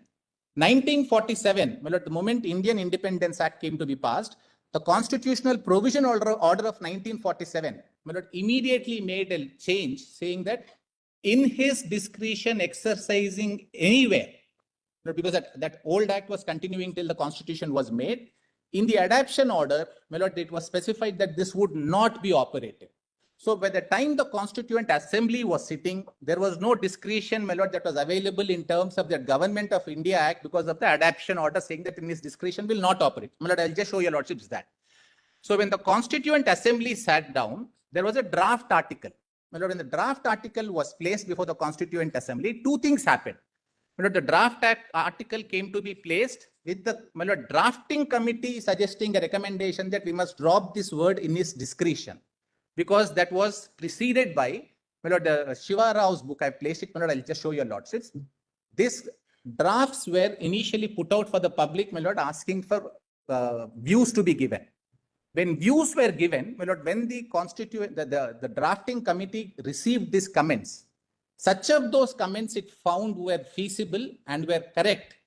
The drafting committee itself, though it proposed the draft, my lord, draft constitution by then, it proposed the amendments that need to be carried out. So by the time the matters come before the Constituent Assembly, The recommendation of the drafting committee by then was, in this specific article, Article 175, we may have to delete the word "in his discretion" occurring, my lord, in the first proviso.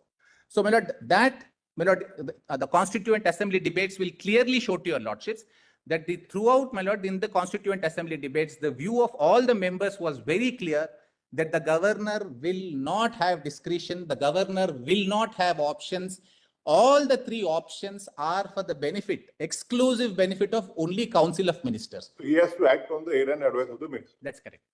My lord, also what happened immediately after the Constitution, my lord, because this is something where, my lord, if your lordships looks at the arc of history starting from 37, after the Constitution, when the president, Honorable Rajendra Prasad ji, as president was, had a doubt about the Hindu code. He sought the opinion of the Attorney General, he sought the opinion of Sir Alladi.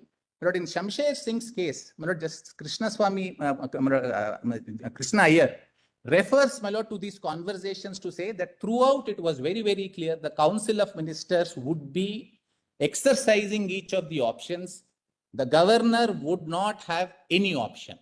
But if I may just quickly show that, my lord, from my note at page 1322, my lord, in 2.1, I had mentioned about, my lord, section 75 under the 1935 Act. My lord, 2.2 just indicated for your lordships, my lord, that when Congress party won the majority, my lord, it assumed office only after it received an assurance.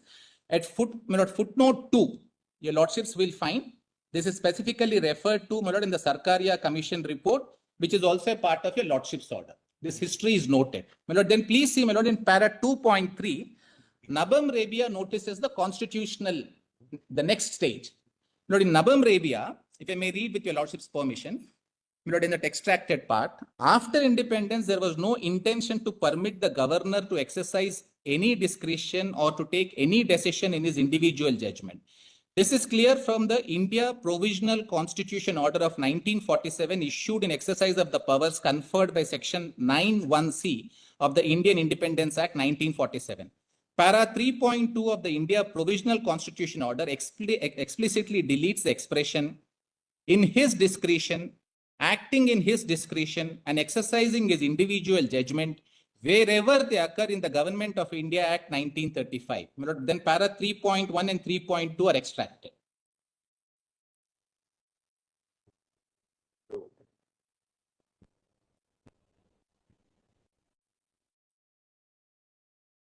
So, 1947, in the first opportunity, my lord, they said we will have this adoption order, remove this "in this word" in his discretion, because earlier it was dependent only on the Viceroy's assurance. But in law, my lord, that words remain. Now, the moment, my lord, we got independence, they wanted to do away with this discretion to the governor. My lord, then para 2.4, I mentioned, my lord, about the draft article which I have extracted at, my lord, para 2.5. Your lordship sees the proviso under para 2.5. Your lordships will see originally, my lord, this "in his discretion" was a part of the draft article. My lord, then para 2.6, prior to the introduction of the draft constitution in the assembly in October 1948, the draft was widely circulated to the members of the Constituent Assembly for comments.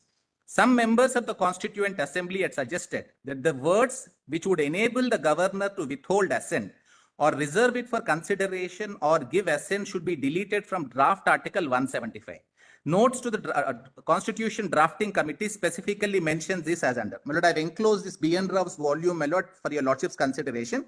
My lord, I'm just self-contained. I've extracted all the relevant parts in this note itself. My lord, Article 175, this recommendation, my lord, came from Mr. K. Santanam, Anantaswamy Iyengar, T.T. Krishnamachari, and Srimati G. Durgabai.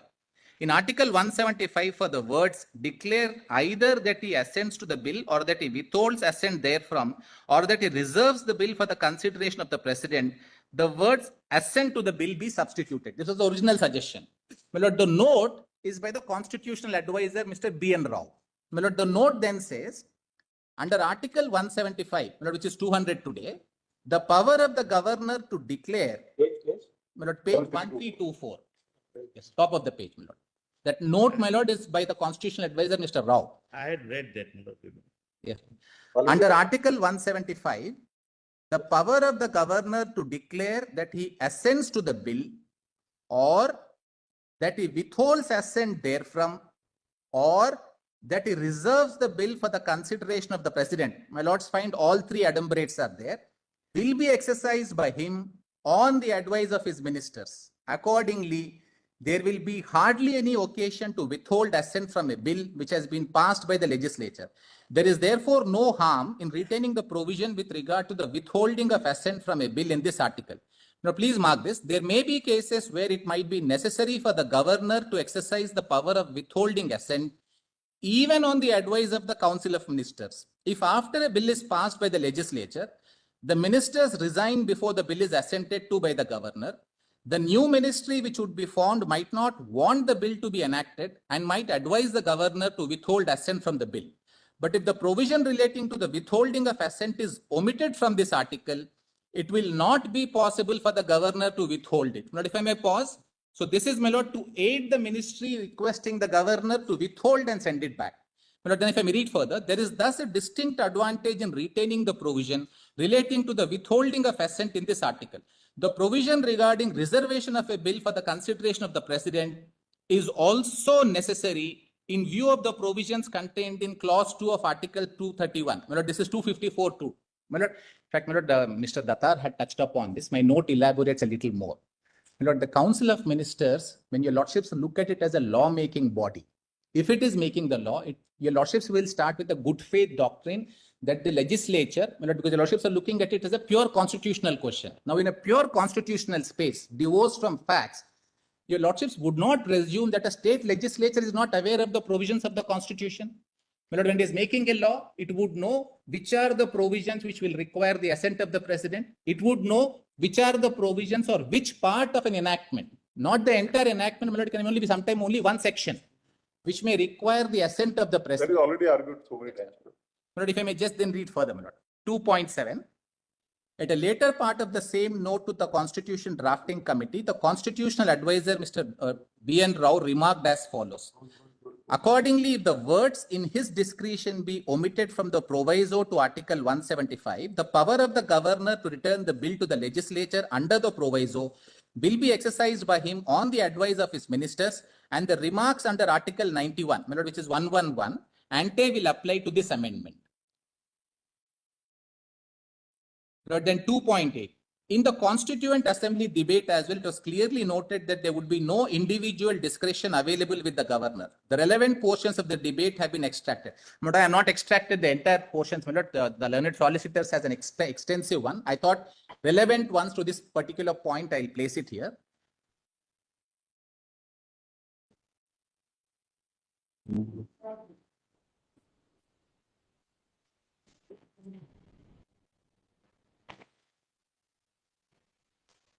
Tomorrow by 12, your side has to conclude. I'll take another 20 minutes. We'll finish.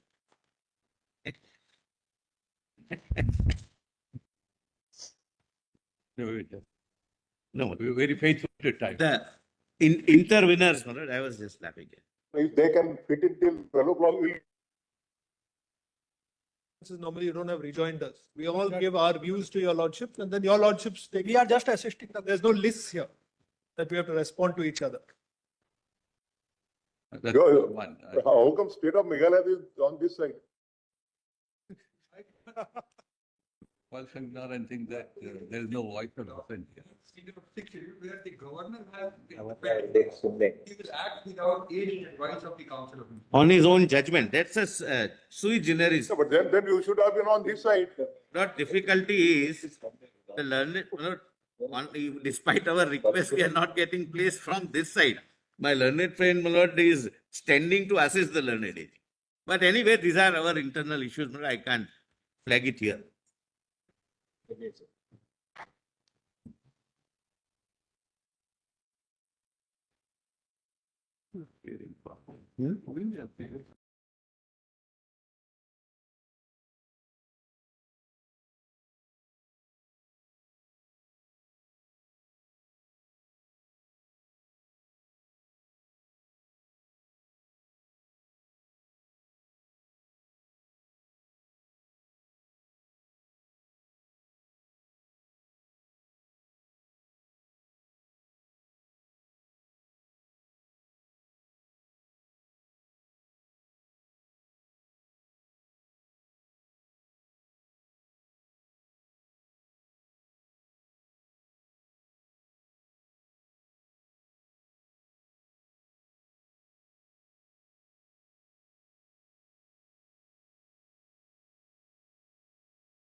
Yes. May I have your lordship's gracious leave, my lord, to resume? My lord, I, over the weekend, prepared a written note so that I could keep my time limit. I've handed over, my lord, a copy of the submission.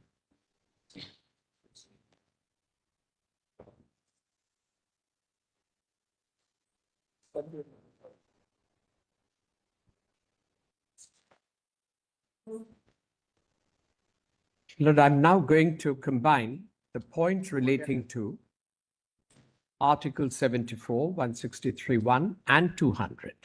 That's the way in which, my lord, I'm progressing. It also deals with 361, so your lordships will appreciate how all answers are actually found in the various judgments of this court. That's my submission.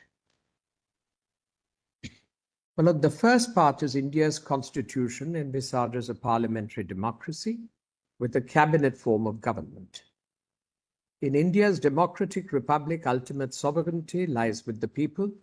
Parliamentary democracy, as adopted by the framers of our constitution, is the embodiment of the collective will expressed through the legislature. The executive emerges from the legislature and is accountable to it. The executive exists by virtue of the confidence of the elected house and is answerable to it. This constant chain of accountability ensures that governance is never severed from popular consent. The ultimate responsibility to make law lies with the parliament and the state legislatures. The executive government is responsible to parliament in the case of union and to the state legislature in the case of the states. The president and governor are therefore titular heads bound by the aid and advice of the Council of Ministers of the Union and the states as the case may be. This fundamental understanding of the Constitution of India is evident from several decisions of the Supreme Court. Now, my lord, I have actually lifted this from different paras in Shamsher Singh, and your lordships will find they will have a bearing on 200. That is why, my lord, I extracted specific sentences. They will have bearing on? My lord, on 200. What is the meaning of the word governor and what is his function under 200? And what is the meaning of the word declare in 200? In Shamsher Singh, this court held that the president and the governors are constitutional heads of the union and the states, respectively. In order to be accountable to the will of the people, they must perform their functions on the aid and advice of their Council of Ministers. Speaking for the majority, Chief Justice Ray held, under the cabinet system of government as embodied in our Constitution, the president and the governors are constitutional or formal heads of the union, states who exercise their powers and functions on the aid and advice of their Council of Ministers. The powers of the president and the governor are similar to the powers of the Crown under the British parliamentary system. Responsibility for the Crown's actions is borne by advisors who have the confidence of the legislature, which in turn has the confidence of the people. Article 361 grants immunity to the president and the governor, preventing them from being sued for executive actions of the government. The reason is that neither the president nor the governor exercise executive functions individually or personally. While the executive power of a state may be vested in the governor, this power is actually carried out and exercised by ministers, elected members of the executive, under the rules of business made under Article 166(3). These rules are also formulated on ministerial advice. The view expressed in the state of UP versus Baburam Upadhyay that the power of the governor to dismiss a public servant could not be delegated was no longer good law. Following the judgment in Motiram Dekar, it was clear that such a power could be delegated subject to the provisions of Article 311. This distinction made in Jayantilal Shodhan between executive functions of the union and functions of the president did not lead to the conclusion that the president enjoyed any discretionary power. Whether functions exercised by the president are functions of the union or functions of the president, they have equally to be exercised with the advice of the Council of Ministers. The same is true for the functions of the government. Wherever the Constitution requires the satisfaction of the President or the Governor for the exercise of any power, the satisfaction required is not the personal satisfaction of the President or the Governor. It is the satisfaction of the Council of Ministers on whose aid and advice the President and the Governor exercise their functions. Thus, the decision in Sardar-i-Lal versus Union, which held that the President had to be personally satisfied before acting under Clause C of the proviso to Article 311(2), did not lay down the law correctly. Unlike Article 74, Article 163 expressly recognized that the Governor could perform some of his functions in his discretion.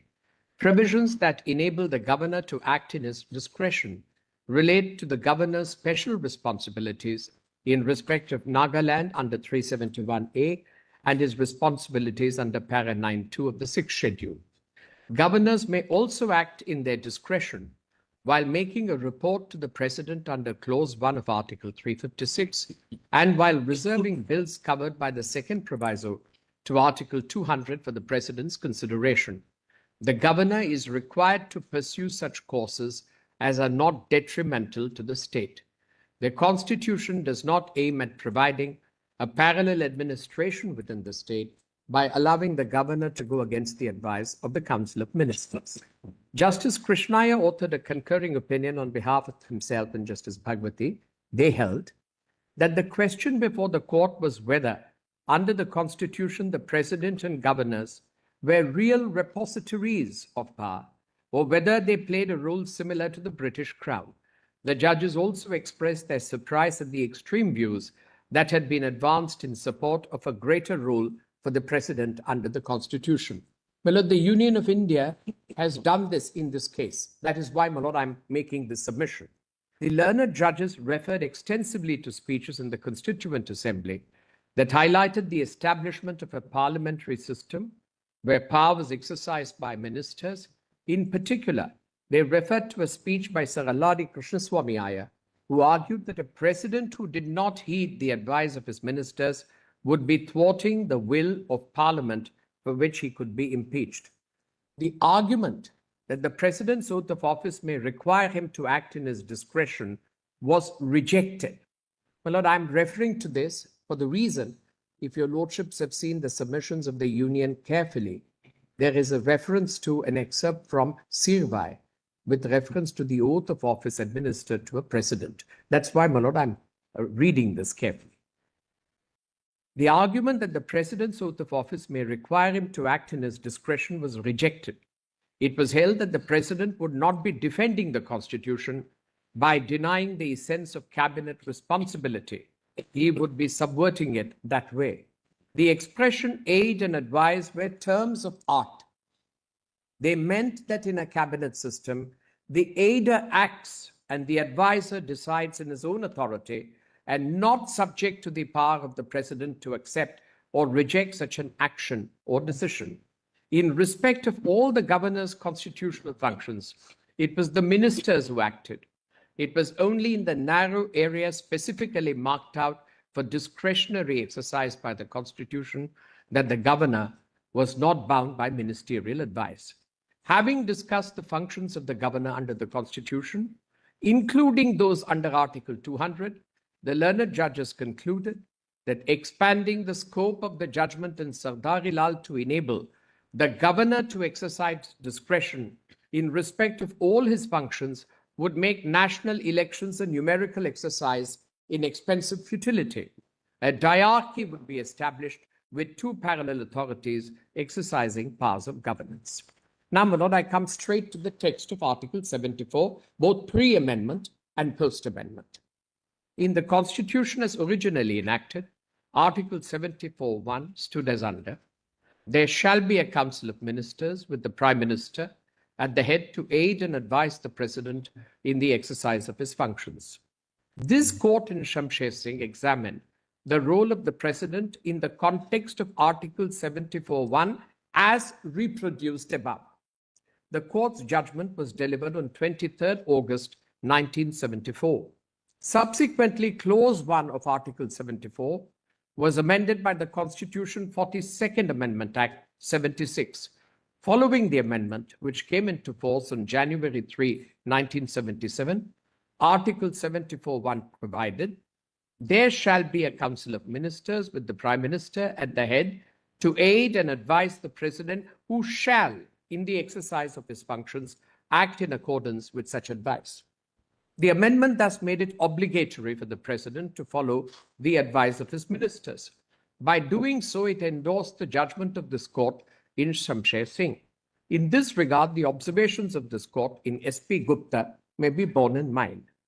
It is clear that the President is a constitutional head and is bound to act on the aid and advice of the Council of Ministers. This was the position even before the amendment of Clause 1 of Article 74 by the Constitution 42nd Amendment Act, but the position has been made absolutely explicit by the amendment. What was judicially interpreted even under the unamended Article 74(1) has now been given parliamentary recognition by this constitutional amendment. Article 74(1) was amended further by the Constitution 44th Amendment Act 1978, which came into force on 20th June 1979. A proviso was inserted to the provision to enable the President to require the Council of Ministers to reconsider its advice once.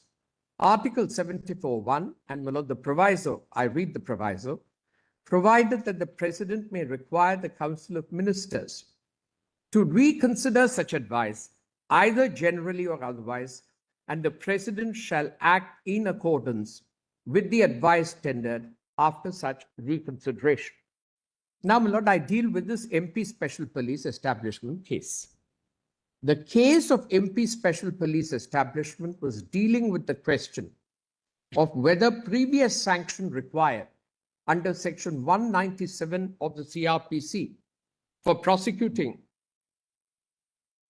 ministers under Sections 13(1)(d) and 13(2) of the Prevention of Corruption Act 1988, read with Section 120(b) of the IPC, would be accorded by the Governor on the binding aid and advice of the Council of Ministers. The case did not involve the Governor's functions under the Constitution. The exercise of his discretion was not governed by Article 163(1) of the Constitution. As such, the observations of the court were limited to the facts and circumstances of that case, and the observations made in the context of Article 163 ought to be interpreted in its proper context. It is also important to note that at para 12 in the MP Special Police Establishment, this court inadvertently referred to para 154 of Shamsher Singh as declaring the law laid down in that case. It is important to clarify that the said paragraph forms a part of Justice Krishna Iyer's concurring opinion. The majority judgment in Shamsher Singh is in paras 1 to 90 of the report, Ray CJ, writing on behalf of himself and Justices Palekar, Matthew, Chandrachud, and Alagiri Swami. This inadvertently quoted para 154 of Shamsher Singh led to the observation in MP Madhya Pradesh Police Special Establishment that discretion may be available to governors where situations bring about peril to democracy. Such a conclusion is not supported by the majority opinion in Shamsher Singh. In fact, it is respectfully submitted that any unfettered discretion conferred upon a governor can severely endanger our democratic republic. I then come along to the next judgment, which is Dr. Chauhan's judgment in Justice R.A. Mehta's case, State of Gujarat versus R.A. Mehta. It is submitted that the judgment of this court in R.A. Mehta has correctly laid down that governors must act on the aid and advice of the Council of Ministers, save in a few well-known exceptional situations. This court also correctly identified the functions governors perform on the aid and advice of their Council of Ministers. Notably, these functions included giving assent to bills or withholding assent under Article 200. The court held, however, the power to grant pardon or to remit sentence, the power to make appointments, including that of the Chief Minister, the Advocate General, the district judges, the members of the Public Service Commission, are in the category where the governor is bound to act in the aid and advice of the Council of Ministers. Likewise, the power to prorogue either House of Legislature or to dissolve the Legislative Assembly, the right to address or send messages to the houses of the legislature, the power to assent to bills or withhold such assent, the power to make recommendations for demands of grants, and the duty to cause to be laid for every year the annual budget, the power to promulgate ordinances during the recess of the legislature, also belong to this species of power. Again, the obligation to make available to the Election Commission requisite staff for discharging functions conferred upon it by Article 324(1) and Article 324(6), the power to nominate a member of the Anglo-Indian community to the Assembly in certain situations, the power to authorize the use of Hindi in proceedings in the High Court, are illustrative of the functions of the governor qua the governor, which means, my lord, on aid and advice. Now, my lord, we come to these words in 163(1), by or under the Constitution, because by must mean something, under must mean something else. Now, my lord, please see para 18. Under Article 163(1) of the Constitution, governors are to exercise their functions on ministerial advice, except insofar as they are, by or under this Constitution, required to exercise their functions in their discretion. It is respectfully submitted that the Constituent Assembly's decision to retain insofar he is, by or under this Constitution, required to exercise his functions or any of them in his discretion, in Article 163 was meant to serve as a safeguard, ensuring that the governor's discretion is confined only to situations explicitly specified in the Constitution. Dr. Ambedkar clarified that it was not a general clause giving the governor power to disregard the advice of his ministers in any matter in which he finds he ought to disregard. Similarly, in the debates regarding the mode of appointment of a governor under Article 155, Dr. Ambedkar remarked that any method of appointment did not change the purely ornamental role of the governor, since he was bound to act on aid and advice of the Council of Ministers in all matters under the Constitution. In sharp contrast with this understanding of Dr. Ambedkar, it has been contended by the Union that the Constituent Assembly debates indicate that the governor was, by virtue of holding the highest constitutional office in the state, empowered to exercise his discretion independent of the aid and advice of the Council of Ministers. It is submitted that the governor is empowered to act in his discretion by the Constitution, where a provision of the Constitution expressly enables him to do so. The expression under this Constitution refers to specific provisions of the Constitution that empower the President to enable the governor to act.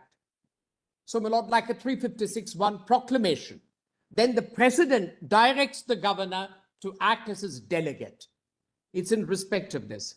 A governor, now, my lord, by the Constitution, I have set out all the relevant articles. Under the Constitution is Article 356(1)(c), 371, and 371(c). Well, 356(1)(c) is when a state is placed under President's rule, the President allocates under ancillary and consequential provisions, well, 356(1)(c), specific powers to the governor to act as delegate. Likewise, my lord, in respect of Maharashtra and Gujarat in certain specific areas like Kolhapur or Kutch, my lord, Article 371 says President by order can direct the governor. Similarly, my lord, Article 371(c). So in those cases, it becomes under the Constitution. In the other cases, it is by the Constitution. Now, para 22, my lord. A governor may also be required to perform functions under a statute. In such cases, the source of the governor's powers is the statutory provision itself and not Article 163(1) of the Constitution. Where the Constitution contemplates discharge of functions under a statute, it does so expressly.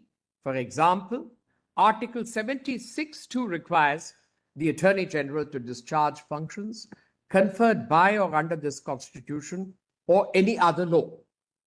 Exercising discretion under a statute is consistent with the oath of a governor under Article 159, which obligates him to not only defend the Constitution, but also the law. Illustrative examples of statutory functions include the grant of sanction to prosecute a public servant under the now repealed Section 197 of the Code of Criminal Procedure, or the exercise of statutory functions by the governor in his capacity as Chancellor of a university, or the exercise of statutory functions by the governor in his capacity as the ex officio chairman of a shrine board. In view of the above, the suggestion at para 49 of the judgment in Justice Mehta that the words under the Constitution also cover functions that governors perform under statutes may not be correct. Well, I thought I should clarify where it lays down the law consistently that one sentence, my lord, may not be correct because they are statutes of the legislature. According to you, under 197 of CRPC, it's the governor's discretion. Well, under 197, it's a statutory because it's Statutory, but then whether they are it also is in his discretion. there- Because he's not required to act on the aid and advice of the. No, not on 197, not for sanction. Well, this is held in two judgments, not only MP establishment. Before this, we had Ramdas Naik versus Antule. There also, my lord, your lordship said he acts independently of the aid and advice of the Council of Ministers. But that's a statutory function.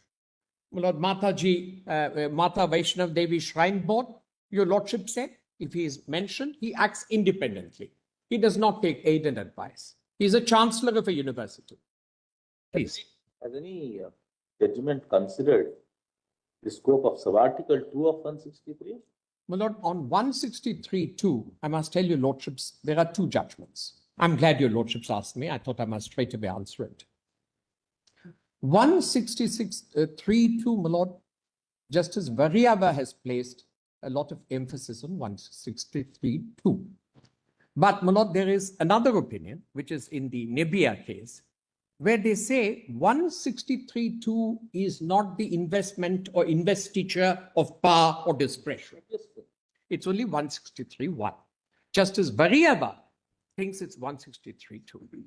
Well, that's all, man. These are the two. but the reason why I'm asking is Please, that, certainly. if we take that line that the powers are only those which are crystallized in the Constitution, identified in specific provisions of the Constitution, then in which case empowering or declaring, rather, it's not an empowering, it's a declaration in sub-article 2, which says that that discretion is finalized. So therefore, there is the scope for, the Constitution recognizes the scope for the governor to come to a conclusion that this is in his discretion, and that decision making is given a finality.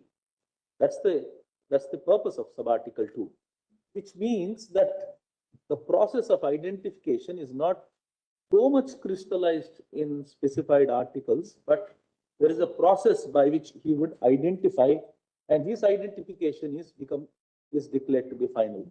My lord, that I respectfully urge your lordships to take a contrary view, because, my lord, that would mean in all places where he acts on aid and advice, he may then claim discretion. This is the danger. My lord, I'm making your lordships alive to the possible outcome of this interpretation under 163(2). If it was a standalone provision, my lord, it might be different. But it is in the context of 163(1). That is why the words are by or under the Constitution.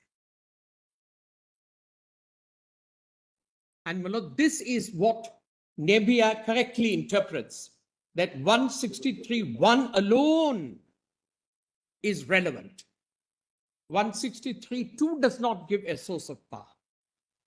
We just blank. Now, will you please come to para 24.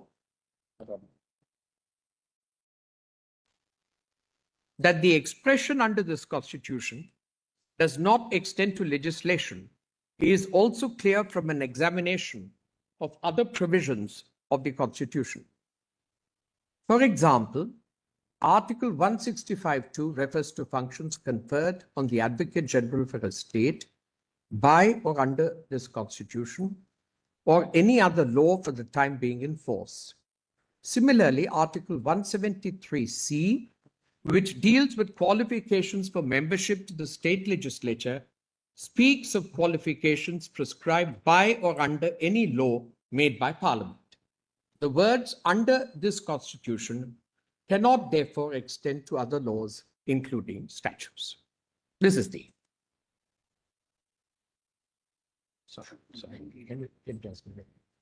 It is submitted that the judgment in Nabam Rebia has correctly laid down that the governor cannot be seen to have such powers and functions as would assign to him a dominating position over the state executive and the state legislature.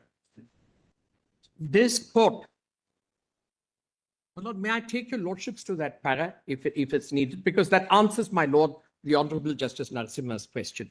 My lord, please take volume Roman 5, 22.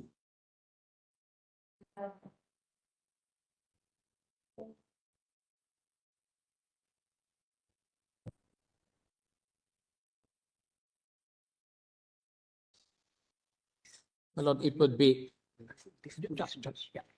yeah, thank you. Please go, my lord, to volume 5, V22. Just one para, my lord, in the judgment.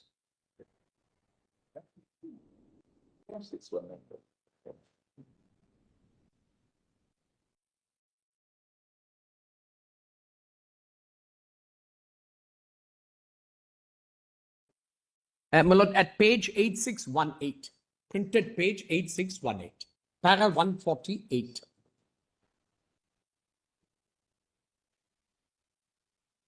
Para 148. Yes. We already marked that. Yes, my lord, this is with reference to my Lord Justice Narasimha's question.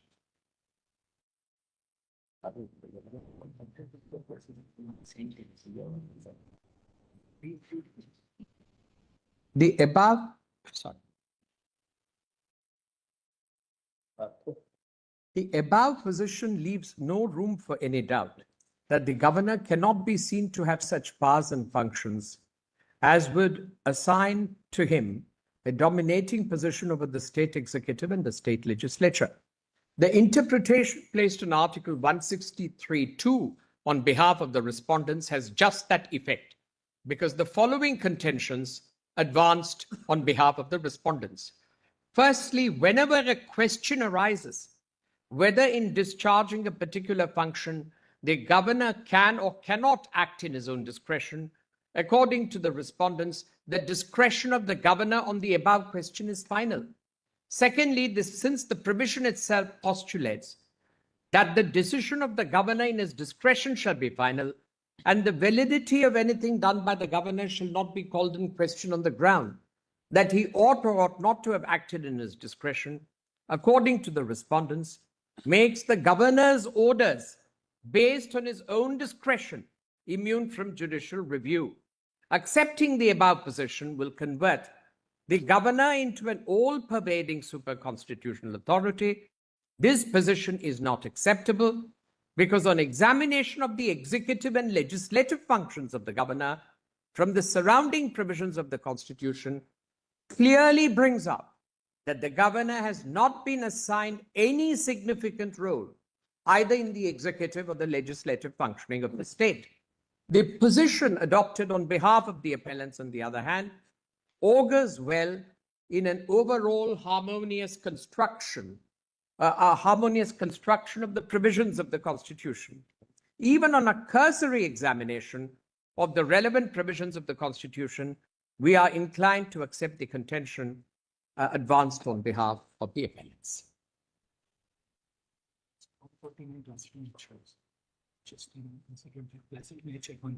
My Lord, I'm grateful to my learned friend. My Lord, at para 149, if your Lordship sees at the bottom. Refer to the constitutional debates. Yes, the Constituent Assembly debates. Your Lordship subcede. It's. Now, my Lord, let me return to my note. Please come to para 27.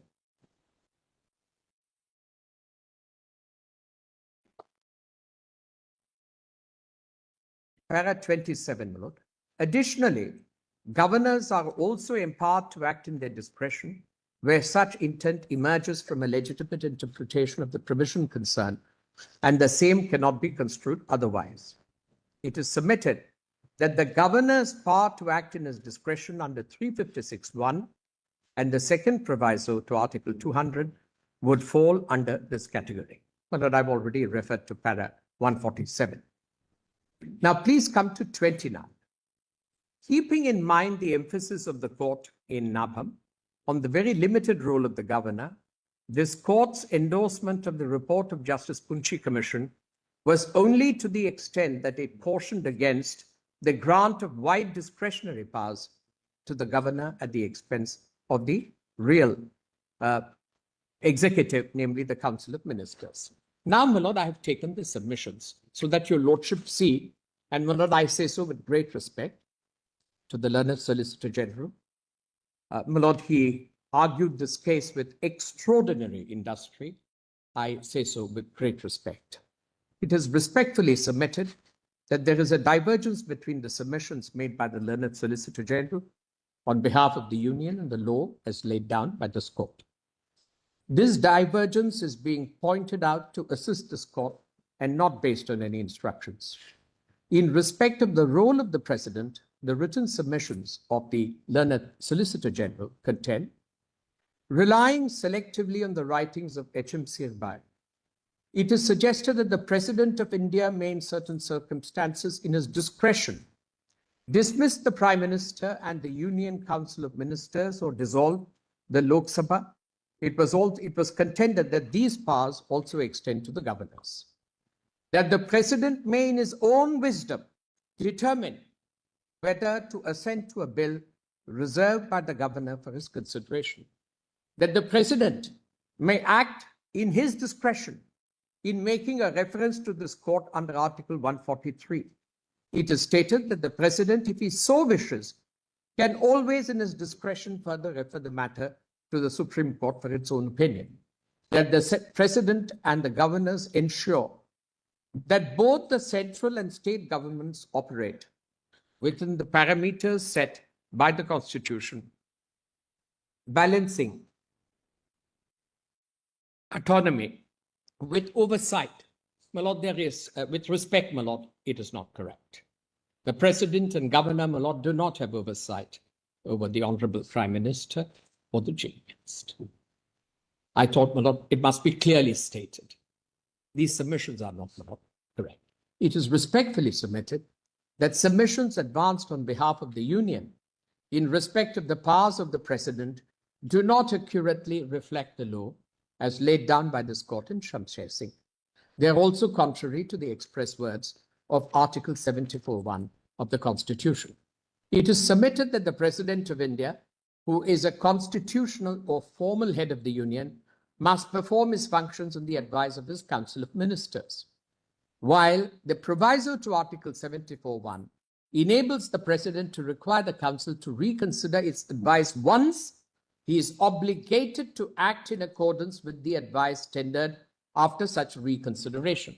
The President is not empowered to act in his discretion while making a reference to this Honorable Court under Article 143.